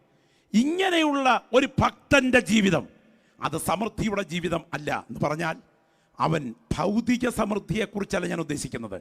വേഗം ഒന്ന് വായിച്ചാട്ടെ, ഗലാത്യർ 2:20. പെട്ടെന്ന് പറഞ്ഞേ, ഗലാത്യർ 2:20. സ്തോത്രം. മക്കളെ, ഈ പ്രസന്റേഷൻ മാറ്റാതെ നിൽക്കട്ടെ, ബാക്കി വായിച്ചോളൂ. ഞാൻ ക്രിസ്തുവിനോടുകൂടെ ക്രൂശിക്കപ്പെട്ടിരിക്കുന്നു. ഞാൻ ക്രിസ്തുവിനോടുകൂടെ. ആ വലത് കൈ നെഞ്ചോടൊന്ന് ചേർത്ത് വെച്ച് പറയാമോ? എല്ലാവരും കൂടെ ചേർന്ന് ശബ്ദം ഉയർത്തി. ഞാൻ ക്രിസ്തുവിനോടുകൂടെ ക്രൂശിക്കപ്പെട്ടിരിക്കുന്നു. ഇനി ജീവിക്കുന്നത് ഞാനല്ല, ഇനിയും ജീവിക്കുന്നത് ഞാനല്ല, ക്രിസ്തു അത്രേ എന്നിൽ ജീവിക്കുന്നത്. ഈ ബോധ്യമുള്ള എത്ര ദൈവമക്കൾ ഇന്ന് രാത്രി ഇവിടെയുണ്ട്? ദൈവത്തിന് സ്തോത്രം. ഈ രാത്രി ഈ വചനം നിങ്ങൾ ആവർത്തിച്ചൊന്ന് കേട്ട് സ്തോത്രം ചെയ്യണം. ഒരുവൻ്റെ ക്രിസ്തീയ ജീവിതം ആരംഭിക്കുകയാണ്. അപ് ടു ഡേറ്റ് മോഡൽ കാറും പ്രാർത്ഥിച്ച് നേടിയ കൊട്ടാരവും ദൈവത്തിൻ്റെ ഭൗതികത വെട്ടിപ്പിടിക്കാനുള്ള സമൃദ്ധിയുമല്ല അവൻ്റെ ഹൃദയത്തെ ഭരിക്കുന്നത്. അവൻ്റെ മനസ്സിനകത്തൊരു ക്രൂശീകരണം സംഭവിക്കുകയാണ്. ഗലാത്യർ 5:17 നിങ്ങൾ നോട്ട് ചെയ്യണം, ഒപ്പം വായിക്കണം. ഇത് നിങ്ങൾ വളരെ ശ്രദ്ധിച്ചത് നോട്ട് ചെയ്യണം. ക്രൂശീകരണം ഗലാത്യർ 5:17 വായിച്ചട്ടെ. ജഡാഭിലാഷം ആത്മാവിനും ആത്മാഭിലാഷം ജഡത്തിനും വിരോധമായിരിക്കുന്നു. നിങ്ങൾ ഇച്ഛിക്കുന്നത് ചെയ്യാതെ വണ്ണം അവ തമ്മിൽ പ്രതികൂലമല്ലോ. അടുത്ത വാക്യം, ആത്മാവിനെ അനുസരിച്ച് നടക്കുന്നുവെങ്കിൽ നിങ്ങൾ ന്യായപ്രമാണത്തിന് കീഴിലുള്ളവരല്ല. അടുത്ത വാക്യം, ജഡത്തിന്റെ പ്രവർത്തികളോ ദുർനടപ്പ്, അശുദ്ധി, ദുഷ്കാമം, വിഗ്രഹാരാധന, ആഭിചാരം, പക, പിണക്കം, ജാരശങ്ക, ക്രോധം, ശാഠ്യം, ദ്വന്ദ്വപക്ഷം, ഭിന്നത, അസൂയ, മദ്യപാനം, വെറിക്കൂത്ത് മുതലായവയെന്ന് വെളിപ്പെടുന്നു. അടുത്ത വാക്യം, ഈ വക പ്രവർത്തിക്കുന്നവർ അയ്യോ കാഹളം തൊലിച്ച് തൂത്തുവാരി സ്വർഗത്തിൽ കൊണ്ടുചെന്ന് തമ്പുരാന്റെ വലത്തുഭാഗത്തിരുത്തി സകല കിരീടവും തലയെ തന്ന് എഴുന്നള്ളിക്കുമെന്നല്ല എഴുതിയിരിക്കുന്നത്. പച്ചയ്ക്ക് പച്ച പറയുന്നു, ഈ വക പ്രവർത്തിക്കുന്നവൻ ദൈവരാജ്യം അവകാശമാക്കുകയില്ല. ഇന്ന് രാത്രി പറയട്ടെ, രക്ഷ നഷ്ടപ്പെടുകയില്ല, നീ അവിടെ കാണുകയില്ല. സ്തോത്രം. ഓപ്പറേഷൻ വിജയകരമായിരുന്നു, രോഗി മരിച്ചുപോയി എന്ന് തിയേറ്ററിൽ നിന്ന് ഒരാൾ വന്ന് പറഞ്ഞ പോലെ ഇരിക്കും. ദൈവത്തിന് സ്തോത്രം. ഓപ്പറേഷൻ വിജയകരമായിരുന്നു, പക്ഷേ രോഗി ചത്തുപോയി, കാണുകയില്ല അവിടെ. ഇതിനോട് പോരാട്ടമാണ്. എനിക്കത് വിശദീകരിക്കാൻ ഒരുപാടുണ്ട് എൻ്റെ മനസ്സിൽ. അങ്ങനെയാണെങ്കിൽ അടുത്ത പ്രയോഗം ശ്രദ്ധിക്കണം. അന്യൊന്ന് വായിച്ചേ. ഈ വക പ്രവർത്തിക്കുന്നവർ ദൈവരാജ്യം അവകാശമാക്കുകയില്ല എന്ന് ഞാൻ മുൻപേ പറഞ്ഞതുപോലെ ഇപ്പോഴും നിങ്ങളോട് മുൻകൂട്ടി പറയുന്നു. ആത്മാവിന്റെ ഫലമോ സ്നേഹം, സന്തോഷം. 24-ാം വാക്യം കൂടെ. ക്രിസ്തുവേശുവിനുള്ളവർ ജഡത്തെ അതിന്റെ രാഗമോഹങ്ങളോടുകൂടെ ക്രൂശിച്ചിരിക്കുന്നു. ദൈവത്തിന് സ്തോത്രം. നിങ്ങൾ ഇന്ന് രാത്രി ഇവിടെ ഇരിക്കുന്നവരിൽ എത്ര പേർക്ക് ഇത് അധികാരത്തോടെ പറയാനായിട്ട് കഴിയും?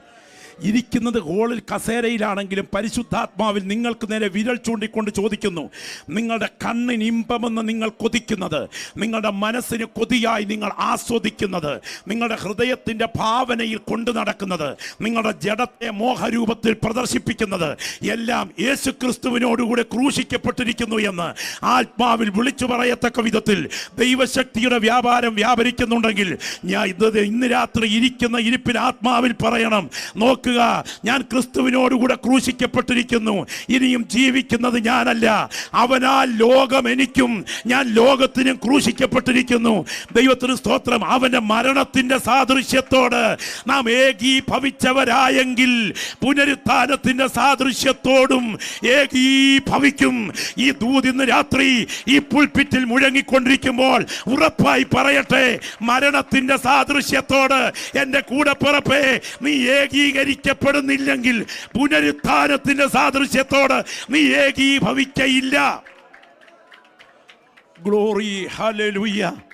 അങ്ങനെയെങ്കിൽ ഞാൻ ഇവിടെ ഇരിക്കുന്ന യുവമക്കളോട് ചോദിക്കുന്നു, ഭക്തന്മാരുടെ വിശ്വാസപാത, ഭൗതികതയല്ല ഞാൻ പറയുന്നത്, ആത്മീയ കാഴ്ചപ്പാടിൽ ക്രൂശിന്റെ പാതയാണോ അത്ഭുതത്തിന്റെ പാതയാണോ? ശ്രദ്ധിച്ച് കേൾക്കണേ, നീ പറയുന്നത് വളരെ ഗൗരവത്തോടെ ശ്രദ്ധിക്കണം. ഭക്തന്മാരുടെ ജീവിതപാത ഭൗതികതയല്ല പറയുന്നത്, ക്രൂശിന്റെ പാതയാണോ അത്ഭുതത്തിന്റെ പാതയാണോ? ശ്രദ്ധിച്ചേ. നമ്മൾ ഈ പോരാട്ടം, ബന്ധനം എന്നുദ്ദേശിക്കുന്നത് എന്തിനെയാ? സ്തോത്രം. ഒരു വിധത്തിലും ആരാധന നടന്നില്ലെങ്കിലും പോരാട്ടം, ബന്ധനം, അന്ധകാരം കെട്ട് ഈ 4 പ്രയോഗമുണ്ടെങ്കിൽ ആരാധന നടക്കും.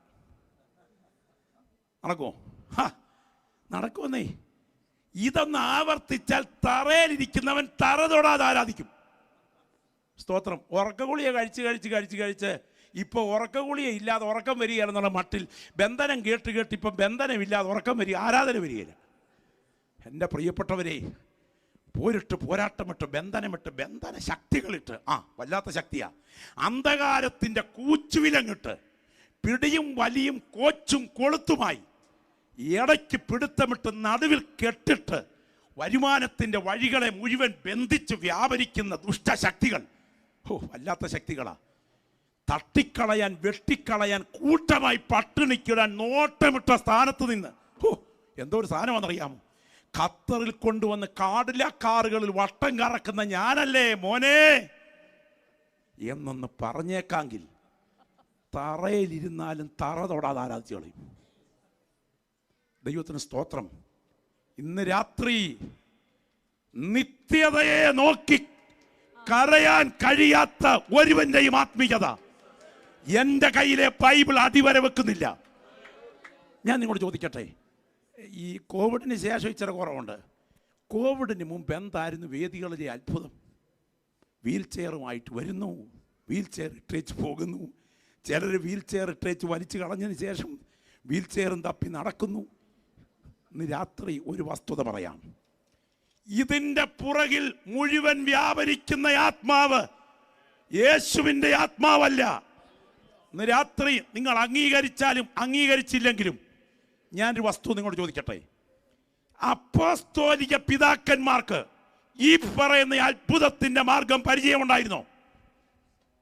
നിങ്ങൾ ശ്രദ്ധിച്ച് കേൾക്കണം. ഇന്ന് കാണുന്ന അത്ഭുതത്തിന്റെ മാർഗം. അപ്പോസ്തോലിക പിതാക്കന്മാർക്ക് പരിചയമുണ്ടായിരുന്നു. നിങ്ങൾ അപ്പോസ്തോലിക പിതാക്കന്മാരുടെ മരണരംഗം ഒന്ന് നോക്കണം. ഞാൻ പെട്ടെന്ന് ഒന്ന് വിശദീകരിക്കാം, പെട്ടെന്ന് 2 മിനിറ്റ് കൊണ്ട്. എൻ്റെ മുൻപിലിരിക്കുന്ന ദൈവമക്കൾ ആ വിഷയം വളരെ ശ്രദ്ധിച്ചു മനസ്സിലാക്കി കഴിഞ്ഞാൽ നിങ്ങൾക്ക് അതൊന്ന് ഉള്ളിലേക്കൊന്ന് കയറും. മത്തായി എത്യോപ്യയിൽ രക്തസാക്ഷ്യം വഹിച്ചു, വാളുകൊണ്ട് കൊല്ലപ്പെട്ടു. മർക്കോസ് അത് അലക്സാണ്ട്രിയയിൽ മരിക്കുന്നതിന് മുൻപ് തെരുവിലൂടെ കുതിരകളാൽ വലിച്ചിഴയ്ക്കപ്പെട്ട ശേഷം മരിച്ചു. ലൂക്കോസ് ഗ്രീസിൽ വെച്ച് തൂക്കിലേറ്റപ്പെട്ടു. യോഹന്നാൻ മാത്രമാണ് സ്വാഭാവിക മരണം വരിച്ചത്. പത്രോസ് T model, plus model, X model ക്രൂശുകളിൽ ഒരു എക്സ് മോഡൽ ക്രൂശിൽ തലകീഴായി ക്രൂശിക്കപ്പെട്ടു. എക്സ് മോഡൽ ക്രൂശിൽ തലകീഴായി ക്രൂശിക്കപ്പെടുന്ന രംഗം നിങ്ങൾ ഭാവനയിൽ കാണണം. യാക്കോബ് യെരുശലേം ദൈവാലയത്തിൻ്റെ കിഴക്കേ ഉയർന്ന ഗോപുരത്തിൽ നിന്നും താഴേക്ക് വലിച്ചെറിഞ്ഞ് കൊല്ലപ്പെടാതെ വന്നപ്പോൾ ഗത കൊണ്ട് ഇഞ്ചിഞ്ചായി തല്ലിക്കൊല്ലപ്പെട്ടു യാക്കോബ് എന്ന ദൈവദാസൻ. ദൈവത്തിന് സ്തോത്രം. സെബദിയുടെ മകൻ യാക്കോബ് യെരുശലേമിൽ വെച്ച് ശിരച്ഛേദം ചെയ്യപ്പെട്ടു. ശിരച്ഛേദം ചെയ്യപ്പെടുന്നതിന് മുമ്പ് തൊലി മുഴുവൻ അടിച്ചു വലിച്ചൂരിയെടുക്കേണ്ടി വന്നു. ഇത് രംഗത്ത് പോലും വിശ്വാസം തള്ളിപ്പറയാതെ നിന്നപ്പോൾ തന്നെ കൊല്ലാൻ കൊണ്ടുപോയ റോമൻ അധികാരി ഒടുവിൽ ഇദ്ദേഹത്തിൻ്റെ മുൻപിൽ മുട്ടുകുത്തി ക്രിസ്തു വിശ്വാസം സ്വീകരിച്ചതിന് ശേഷം ജഡ്ജിയുടെ അടുക്കൽ ചെന്ന് അദ്ദേഹത്തിന് കൊടുത്ത ശിക്ഷ എനിക്കും തരണമെന്ന് പറഞ്ഞ് ശിക്ഷ ഏറ്റുവാങ്ങി മരിക്കേണ്ടി വന്നു. ദൈവത്തിന് സ്തോത്രം. നിങ്ങൾ ഓർക്കുക, ബർത്തലോമായി ഇന്നത്തെ തുർക്കിയിൽ നമ്മുടെ കർത്താവിന് വേണ്ടി സാക്ഷ്യം വഹിച്ച് അർമേനിയയിൽ പ്രസംഗിക്കുമ്പോൾ രക്തസാക്ഷിയായി ചാട്ട പ്രത്യേക രീതിയിൽ അടിച്ച തൊലി മുഴുവൻ ഉരിച്ചതിന് ശേഷം കൊന്നു. ദൈവത്തിന് സ്തോത്രം. നിങ്ങൾ ഓർക്കുക, അന്ത്രയോസ് എങ്ങനെ കൊല്ലപ്പെട്ടു? പട്ടാളക്കാർ കഠിനമായി ചമ്മട്ടിയടിച്ച് ശരീരം തകർത്ത് ക്രൂശിൽ കൊല്ലാതെ കിടത്തേണ്ടതിന് കെട്ടിയിട്ട് 3 ദിവസം അതിവേദനയിൽ പിടഞ്ഞുകൊണ്ട് രക്ഷാമാർഗം പട്ടാളക്കാരോട് പ്രസംഗിച്ചു മരിച്ചു. ദൈവത്തിന് സ്തോത്രം. നിങ്ങൾ ഓർക്കണം, തോമസ് നമ്മുടെ നാട്ടിൽ വന്ന് കാളി ഭക്തരുടെ കുന്തമേറ്റു മരിച്ചു. സ്തോത്രം. നിങ്ങൾ ഓർക്കുക, പൗലോസ് AD 67 നീറോയുടെ നേതൃത്വത്തിൽ മർമാട്ടിൻ ഗുഹയിൽ നിന്ന് 10ഓളം പടയാളികളുടെ മധ്യത്തിൽ നടത്തിക്കൊണ്ടുപോയി ഓസ്റ്റിയയ്ക്ക് തിരിയുന്ന രാജവീഥിയിൽ വെച്ച് 2.5 അടി പൊക്കമുള്ളൊരു കൽത്തൂണിലേക്ക് തലയായിപ്പിച്ച് പരസ്യമായി കഴുത്ത് വെട്ടിക്കൊന്നു. ഞാൻ നിങ്ങളോട് ചോദിക്കുന്നു, ഈ പറഞ്ഞവരിൽ ആരാണ് അത്ഭുതങ്ങൾ കൺമുൻപിൽ കണ്ട് അവരുടെ ജീവിതം സമൃദ്ധിയിലെത്തിച്ചത്? ഞാൻ ഈ വചനം പ്രസംഗിച്ചുകൊണ്ടിരിക്കുമ്പോൾ നിങ്ങളോടൊരു ചോദ്യം കൂടെ ചോദിക്കുന്നു. ഇത്രയും ഭീകര പീഡയിലൂടെ കടന്നുപോയിട്ടും ധൈര്യത്തോടെ മരണത്തെ അഭിമുഖീകരിക്കാൻ ഇവരെ ഏൽപ്പിച്ചു കൊടുക്കാനുണ്ടായ മുഖാന്തരം എന്താണ്? നിങ്ങൾ ഓർക്കുന്നുണ്ടോ? ഞാൻ ചോദിക്കുന്നു, എൻ്റെ രക്ഷകന്റെ ക്രൂശ് പോലെ ക്രൂശിക്കപ്പെടാൻ എനിക്ക് യോഗ്യതയില്ല. മരിക്കുമ്പോൾ ഞാൻ അവൻ്റെ പാദം ചുംബിച്ചു മരിക്കട്ടെ എന്ന് പറഞ്ഞ് എക്സ് മോഡൽ ക്രൂശിൽ തല താഴേക്കിട്ട് പിടഞ്ഞ പത്രോസ് മരിക്കുമ്പോൾ പൗലോസും പത്രോസും ഒറ്റ ജയിലിൽ നിന്നാണ് മരണസ്ഥലത്തേക്ക് പോയത് എന്ന് നിങ്ങൾ ഓർക്കണം. യേശു ക്രിസ്തുവിൻ്റെ ക്രൂശീകരണം കഴിഞ്ഞപ്പോൾ ശിഷ്യന്മാർ മുഴുവൻ പഴയ പണിക്ക് പോയവരാണ്. എന്നാൽ എന്തുകൊണ്ട് ഇത്ര ക്രൂരമായ മരണത്തിന് മുൻപിലും അവർ സമൃദ്ധിയേക്കാൾ ക്രൂശിന്റെ മാർഗം തിരഞ്ഞെടുത്തു? ഞാൻ നിങ്ങളോട് പറയാം, അവർക്ക് ഗലീല മലമ്പുറത്ത് വെച്ച് നേരിട്ട് കണ്ട ഒരുവനെ അറിയാം. അവർക്കറിയാം ഇവൻ സങ്കല്പ പുരുഷനല്ല. ഞങ്ങൾ അവനെ കരമുയർത്തി ആശീർവദിക്കയിൽ കണ്ട വേളയിൽ അവൻ കരമുയർത്തി ഞങ്ങളുടെ കൺമുൻപിൽ നിന്ന് സ്വർഗാരോഹണം ചെയ്യുമ്പോൾ ഞങ്ങൾ ആത്മാവിൽ കണ്ടൊരു സത്യമുണ്ട്. ഈ തലമുറയിൽ മാത്രം ഞാൻ ക്രിസ്തുവിൽ പ്രത്യാശ വയ്ക്കുന്നുവെങ്കിൽ സകല മനുഷ്യരിലും ഞാൻ അരിഷ്ടനാണ്. ഓ ചിരാതിൽ ഘടകനൗദരാധികനയാരകാനക ഈ ദൂത് ഇവിടെ സംസാരിച്ചു കൊണ്ടിരിക്കുന്ന സമയത്ത് ഞാൻ ഇന്ന് രാത്രി വചനം കേട്ടുകൊണ്ടിരിക്കുന്ന ദൈവമക്കളോട് ചോദിക്കട്ടെ, രോഗശാന്തിക്ക് വേണ്ടി കർത്താവിനെ പിൻപറ്റുന്ന എത്ര പേര് ഇതിനകത്തുണ്ട്? ശ്രദ്ധിച്ചു കേട്ടെ, രോഗശാന്തിക്ക് വേണ്ടി കർത്താവിനെ പിൻപറ്റുന്ന എത്ര പേര് ഇവിടെയുണ്ട്? ചിലരുടെ ധാരണ കർത്തൃദാസന്മാർ കൈവച്ച് പ്രാർത്ഥിച്ചാൽ രോഗം മാറിയില്ലെങ്കിൽ പുള്ളിക്ക് കൃപയില്ലെന്നാ. രോഗശാന്തി സഭയ്ക്കുണ്ട്. പക്ഷെ ഒരു കാര്യം ഓർക്കണം, തിമത്തിയോസ് എന്ന സഹശിഷ്യനോട് പൗലോസ് പറയുന്ന വാക്ക്, നിന്റെ അജീർണ്യത്വവും കൂടെ കൂടെയുള്ള ക്ഷീണവും നിമിത്തം അല്പം വീഞ്ഞും ബാക്കി സേവിച്ചുകൊള്ളുക. എന്താ അജീർണ്യത്വം? ഹലോ, എന്താണ് അജീർണ്യത്വം? മറുപടിയില്ലേ? ദഹന പ്രക്രിയയുടെ ഡിസോർഡർനെസ്, ദഹന പ്രശ്നം. അപ്പോൾ തിമത്തിയോസ് എന്ന ഉത്തരീയ റൂമാലുമിട്ട് രോഗികളെ സൗഖ്യമാക്കാൻ അതീന്ദ്രിയ ശക്തി വ്യാപരിച്ച പൗലോസിന്റെ ശിഷ്യന് ദഹനക്കേടുണ്ടായിരുന്നു.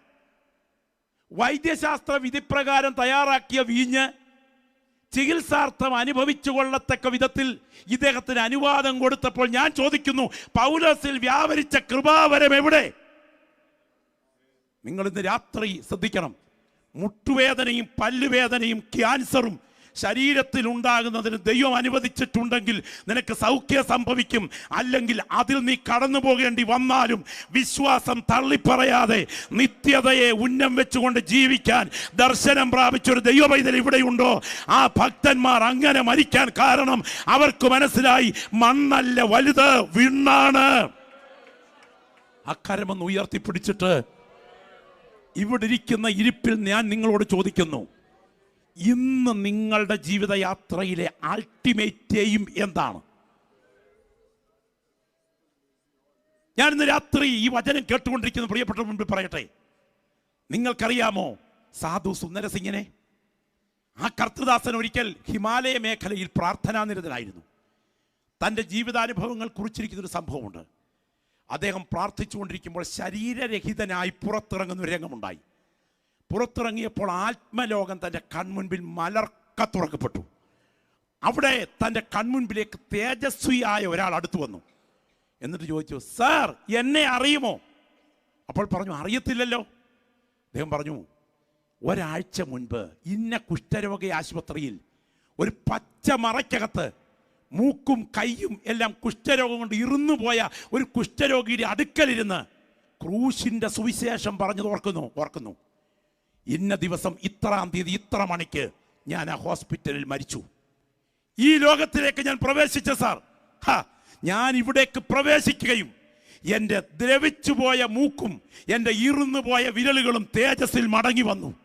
ഞാൻ ഈ ഭാവത്തിലായിരിക്കുന്നു. അദ്ദേഹം പറഞ്ഞിരിക്കുന്നത് ഇങ്ങനെയാണ്, ആത്മനിദ്രയിൽ നിന്ന് പത്മോസിൽ യോഹന്നാൻ ഉണ്ടാകുന്നത് പോലുള്ള ആ വെളിപ്പാടിൽ നിന്ന് ഉണർന്നു കഴിഞ്ഞപ്പോൾ താൻ നേരെ ഹോസ്പിറ്റലിൽ പോയി രജിസ്റ്റർ എടുപ്പിച്ചു. നോക്കിയപ്പോൾ ആ രജിസ്റ്ററിനകത്ത് ഈ മനുഷ്യൻ മരിച്ച സമയം രേഖപ്പെടുത്തിയിരിക്കുന്നതും ഇദ്ദേഹം ആത്മലോകത്തിൽ വെച്ച് തന്നോട് പറഞ്ഞ ടൈം ഒറ്റ ടൈമായിരുന്നു. ഞാൻ ഈ വചനം പ്രസംഗിച്ചു കൊണ്ടിരിക്കുമ്പോൾ നിത്യത വലുതായി കാണാത്ത ഒരു തലമുറ. ഞാൻ ചോദിക്കട്ടെ, അടുത്ത ബയോപ്സി റിപ്പോർട്ട് താങ്കൾക്ക് ക്യാൻസർ ആകില്ല എന്ന് എന്താ ഉറപ്പ്?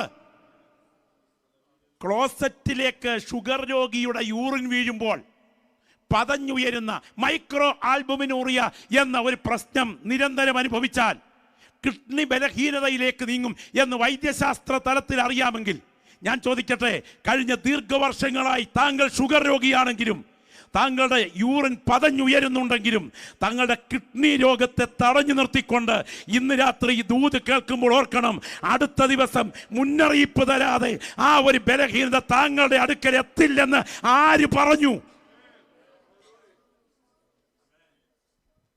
ഓടിച്ചു കൊണ്ടുപോകുന്ന വാഹനത്തിൽ ചിതറി വീണ സഹോദരങ്ങളുടെ ഡെഡ് ബോഡിക്ക് മുൻപിൽ നിന്ന് അലറിക്കരയുമ്പോൾ ഞാൻ ഓർത്തിട്ടുണ്ട്, ഒന്ന് കണ്ണടച്ചു പോയാൽ ഈ ഗതി ആർക്കും സംഭവിക്കാം. ഞാൻ ചോദിക്കട്ടെ, ഭാരത സ്പർജൻ എന്നറിയപ്പെടുന്ന കെ.ഇ. എബ്രഹാമിന്റെ മൂത്ത മകൻ എങ്ങനെയാണ് മരിച്ചത്? വാഹനാപകടത്തിലല്ലായിരുന്നു. അഗസ്റ്റിൻ ഗോമോസ് ലോകത്തോട് യാത്ര പറഞ്ഞത് ഒരു ആക്സിഡന്റിലല്ലായിരുന്നുവോ? എത്ര തെളിവുകൾ ഞാൻ നിരത്താം. അപ്പോൾ ഒരു അപകടമോ ഒരു രോഗാവസ്ഥയോ ഒരു വ്യക്തിയിൽ ഉണ്ടാകുന്നത് ആത്മീയതയുടെ ഏറ്റക്കുറച്ചിലായി പറയാൻ പറ്റില്ല. എന്നാൽ നിത്യതയാണ് വലുതെങ്കിൽ, അതിനാണ് ഞാൻ രക്ഷിക്കപ്പെട്ടതെങ്കിൽ, എനിക്ക് നിത്യതയാണ് വലുതെന്ന് കൊതിക്കുന്ന ദൈവമക്കൾ ആ വലതുകരമൊന്ന് ഉയർത്തിപ്പിടിച്ചാട്ടെ. ഗ്ലോറി. ശബ്ദമുയരട്ടെ, ശബ്ദമുയരട്ടെ. എല്ലാവരും ഒന്ന് പ്രാർത്ഥിച്ചു തുടങ്ങിക്കേ. എനിക്ക് എൻ്റെ മനസ്സിലേക്ക് ഒരുപാട് വിഷയങ്ങൾ മടങ്ങി വരുന്നുണ്ടെങ്കിലും ഞാൻ പറയാം, നാളെ ഈ ഭാഗത്തേക്കൊക്കെ നമുക്ക് കയറണം. പരിശുദ്ധ ട്രിനിറ്റി എങ്ങനെയാണ് ഒരു വ്യക്തിയിൽ ഇങ്ങനെ ഈ ആത്മീയ അനുഭവങ്ങളിൽ പോകുന്ന ഭക്തൻ്റെ ജീവിതത്തിൽ എങ്ങനെയാണ് ആപ്ലിക്കേറ്റ് ആകുന്നതെന്നൊക്കെ ഞാൻ പറയാം. ദൈവത്തിന് സ്തോത്രം. ഒടുവിൽ നിങ്ങൾ ഓർക്കുക, ഓരോ മൈൽ സ്തോത്രം, ആട്ടുകൊറ്റൻ, പന്നി, ഇതെല്ലാം ഓരോ മനുഷ്യരൂപങ്ങളുടെ പിൻപിൽ തിരിച്ചു കയറുന്ന രംഗമുണ്ട്. ഇതിൻ്റെ അർത്ഥം ദുരാത്മാക്കൾ തിരിച്ചു വരുന്നൊരു രംഗമുണ്ട്. അതൊക്കെ ഞാൻ അടുത്ത ദിവസം ഓർപ്പിക്കാം. പിന്മാറ്റത്തിലേക്ക് പോകുന്ന വ്യക്തിയിലേക്ക് തിരികെ വരുന്ന ദുരാത്മാക്കൾ. അത് മാത്രമല്ല, അവസാനം തന്നിലും ദുഷ്ടതയേറിയ ദുരാത്മാക്കളെ തിരികെ കൊണ്ടുവന്ന്, ആദ്യത്തെ പരിതസ്ഥിതിയിൽ ദൈവത്തിന് സ്തോത്രം ഒരു ആ ദുരാത്മാവേ ഉള്ളായിരുന്നു. എന്നാൽ പിന്മാറ്റക്കാരൻ്റെ അന്തരീക്ഷത്തിൽ ദുരാത്മാക്കളുടെ കൂട്ടം വീണ്ടും പൈശാചിക ത്വരയോടെ അത് അകത്ത് കുടിയിരിക്കുകയും അവസാനം ഇയാളിൻ്റെ മുഖഭാവം കണ്ടോ, ദൈവസ്നേഹം നഷ്ടപ്പെട്ട മുഖഭാവം കഠിനമാകുകയും പരിശുദ്ധാത്മാവാകുന്ന തങ്കപ്രാവ് പറന്നകലുകയും ദൈവത്തിൻ്റെ ദൂതൻ അപ്രത്യക്ഷമാകുകയും പ്രതീക്ഷിക്കാത്ത സമയത്ത് ഇദ്ദേഹം മരണത്തെ അഭിമുഖീകരിക്കുമ്പോൾ നരകത്തിലേക്ക് പൈശാചിക ദൂതന്മാരുടെ അറസ്റ്റിൽ ട്രാൻസ്ഫർ ആകുകയും ചെയ്യുന്ന രംഗം. നിങ്ങളിന്ന് രാത്രി നിങ്ങളോട് ഞാൻ ഈ വിഷയത്തിന് മുൻപിൽ ചോദിക്കുന്നു, ഇന്ന് എൻ്റെ മരണം സംഭവിച്ചാൽ എൻ്റെ നിത്യത ഞാൻ എവിടെ ചിലവഴിക്കും? ഈ ബോധ്യമുള്ള ദൈവമക്കൾ ആ വലത് കൈയൊന്ന് ഉയർത്തിപ്പിടിച്ച് ശക്തമായി ഇത് പ്രാർത്ഥിച്ചു തുടങ്ങിക്കാട്ടെ. ഇത് ഗൗരവരഹിതമായി കാണരുത് കൂടപ്പുറപ്പേ, ഗൗരവരഹിതമായി കാണരുത്. നിങ്ങൾക്കറിയാമല്ലോ, മേരി ജോൺ തോട്ടം കൊത്തിക്കുറിച്ച അവസാന വാക്കുകൾ ആ ലോകമേ യാത്രയിൽ, പടുക്കളെന്ന് പേരെടുത്ത പൂർവിക പ്രമാണികൾ കൊടുക്കമെന്ത് സംഭവിച്ചു കേട്ടുകേഴ്വിയില്ലയോ? പഠിച്ച വിദ്യയൊന്നുമേ ഫലപ്പെടാതെ ദേഹിയെ പിരിഞ്ഞു പഞ്ചഭൂതമായി അഴുകിമാറി ജഡംക്രമാൽ. ഒരിക്കൽ ഈ ജഗത്തെയും ജഡത്തെയും പിരിഞ്ഞ് നാം തിരിക്കണം, വിസമ്മതങ്ങൾ ഒന്നുമേ ഫലപ്പെടാ. തിരിച്ചു പിന്നെ വന്നിടാത്ത യാത്രയാണിതാകയാൽ കരത്തിലുള്ളതൊക്കെ നാം അതിർത്തിയിൽ ത്യജിക്കണം. സമർത്ഥനായ സീസറും പ്രസിദ്ധനായ ഹോമറും സമത്വമറ്റ സോളമൻ തുടങ്ങിയുള്ള വിജ്ഞരും അമർന്നു പോയി കാലചക്രത്തിരിവിൽ. 1 നൂറ്റാണ്ട് ജീവിക്കുന്ന കരിവേലകമല്ല ഇതിനകത്തിരുന്ന് ആരാധിക്കുന്നവർ. അടുത്ത ദിവസം ബലഹീനത വന്നാൽ പുൽപ്പൊടി പോലെ അവസാനിക്കേണ്ടവരാണ്. എന്നാൽ നിത്യതയെ വലുതായി കണ്ടവരാണ് ഇന്ന് രാത്രി ഇവിടെ നിന്ന് പറയേണ്ടത്, എൻ്റെ നിത്യതയാണ് എനിക്ക് വലുത്. ഞാൻ ഇന്ന് രാത്രി ചോദിക്കട്ടെ, സ്തോത്രം, ഭൂമിയിലെ മൃഗങ്ങളുടെ കാൽപ്പാടുകളിൽ വെച്ച് ഏറ്റവും ബലിഷ്ഠമായ കാൽപ്പാടുള്ള ജീവിയുടെ പേര് പറയാമോ? സ്തോത്രം, ആന. ഭൂമിയിലെ മൃഗങ്ങളുടെ കാൽപ്പാടുകളിൽ വെച്ച് ഏറ്റവും ബലിഷ്ഠമായ കാൽപ്പാടുള്ള ജീവി ആന. ഇനിയും തിരിച്ചൊരു ചോദ്യം ചോദിക്കട്ടെ, ഭൂമിയിലെ ധ്യാന വിഷയങ്ങളിൽ വെച്ച് ആത്മപരിശോധനയ്ക്ക് വിധേയമാക്കുന്ന ഏറ്റവും ശക്തിയേറിയ ധ്യാന വിഷയം പറയാമോ? ഹലോ, ആദ്യത്തെ ചോദ്യത്തിന് നിങ്ങൾ ഉത്തരം കണ്ടെത്തി. രണ്ടാമത്തെ ചോദ്യം ചോദിക്കുന്നു, ഭൂമിയിലെ ധ്യാന വിഷയങ്ങളിൽ വെച്ച് ഏറ്റവും വലിയ ആത്മപരിശോധനയ്ക്ക് വിധേയമാകുന്ന ധ്യാന വിഷയം പറയാമോ? പറയാം, സ്വന്തം മരണത്തിൻ്റെ ധ്യാനം. കാനമച്ചൻ ഒരിക്കൽ എന്നോട് പറഞ്ഞു, ഒരാൾ അദ്ദേഹത്തിൻ്റെ അടുക്ക വന്ന് ചോദിച്ചു, സാറേ, എൻ്റെ ജീവിതത്തിൽ ഇച്ചിരി നന്മയൊക്കെ ഉണ്ടായപ്പോൾ വല്ലാത്ത അഹങ്കാരം വരുന്നു, എന്താണ് പരിഹാരമാർഗം? പുള്ളി പറഞ്ഞു, ഒരു വലിയ കുഴി വെട്ടുന്നത് കാണണം, നിന്റെ ബോഡി എടുത്ത് അതിനകത്തോട്ട് വെക്കുന്നത് കൂടെ കാണണം.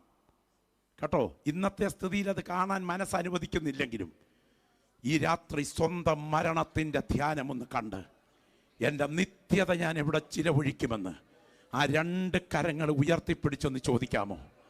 ശബ്ദമുയരട്ടെ, ശബ്ദമുയരട്ടെ. ഗ്ലോറി. എല്ലാ പ്രിയപ്പെട്ടവരും എഴുന്നേറ്റാട്ടെ. ഒരു നിമിഷം കുഞ്ഞുങ്ങളൊന്ന് വേദിയിലോട്ട് വന്നാട്ടെ. ഗ്ലോറി. ശബ്ദം ഉയരട്ടെ. എല്ലാവരും പ്രിയപ്പെട്ടവർ 2 കരങ്ങൾ കർത്താവിങ്കിലേക്കൊന്ന് ഉയർത്തിക്കേ.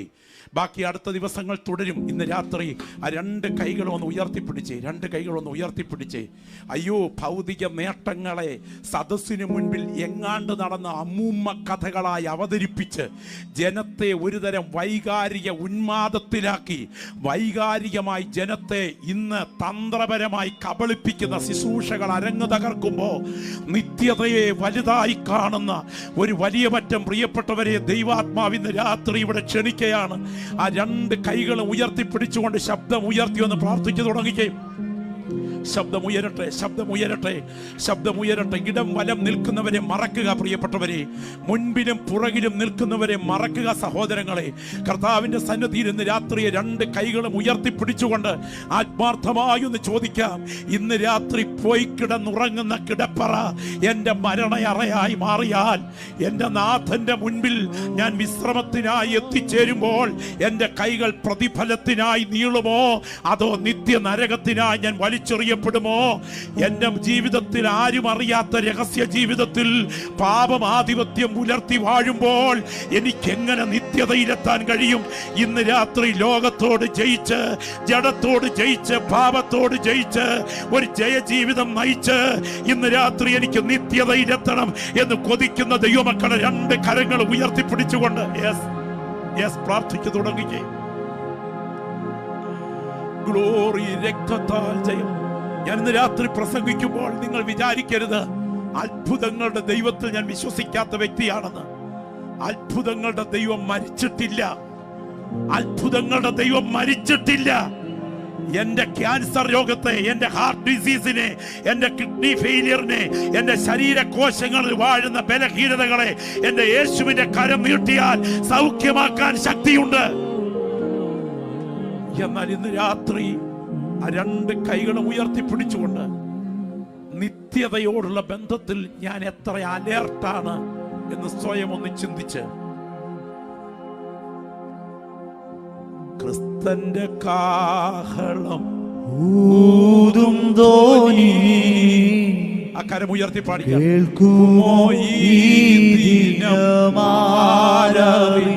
ശബ്ദമുയർത്തി, ക്രിസ്തന്റെ കാഹളം ഊതും ധ്വനി കേൾക്കുമോ ഈ ദിനമാരറിഞ്ഞു,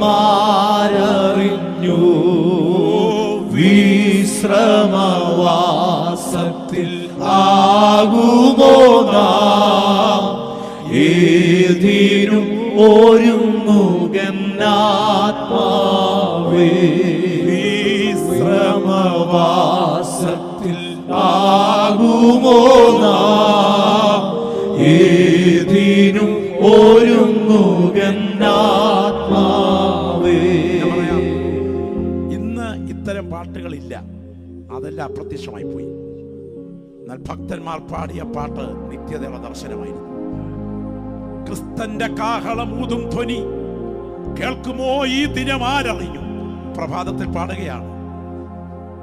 അടുത്ത ഏക്കറൂടെ വാങ്ങിച്ച്, അടുത്ത കാറുകളൂടെ വാങ്ങിച്ച്, നാട്ടിലെ കോടീശ്വരനായി വീടിന്റെ സിറ്റ് ഔട്ടിൽ 4 കാർ സ്റ്റോക്ക് ചെയ്ത് തവളയെ പോലെ ആർത്തിയും ദുരയും വർദ്ധിപ്പിക്കണമെന്ന് പ്രസംഗിക്കുന്നതല്ല യഥാർത്ഥ സുവിശേഷം. എന്റെ കർത്താവ് ഇന്ന് പകൽ വന്നാൽ അവിടുത്തെ സന്നിധിയിൽ എത്തത്തക്ക വിധം ജീവിതത്തെ എനിക്ക് ഒരുക്കണമെന്ന് പറയുന്നതാണ് ഒരു യഥാർത്ഥ ഭക്തന്റെ സുവിശേഷം. ആ രണ്ട് കൈകളും ഒന്ന് നെഞ്ചോട് ചേർത്ത് വെച്ച് ഇന്ന് രാത്രി ഈ ദൂത് ചില വ്യക്തികളോടുള്ള ആഴമായ മുന്നറിയിപ്പാണ്. നിങ്ങൾ ശ്രദ്ധിക്കണേ. ഞാനൊരിക്കൽ ആലപ്പുഴ പട്ടണത്തിൽ വചനം പ്രസംഗിക്കുക.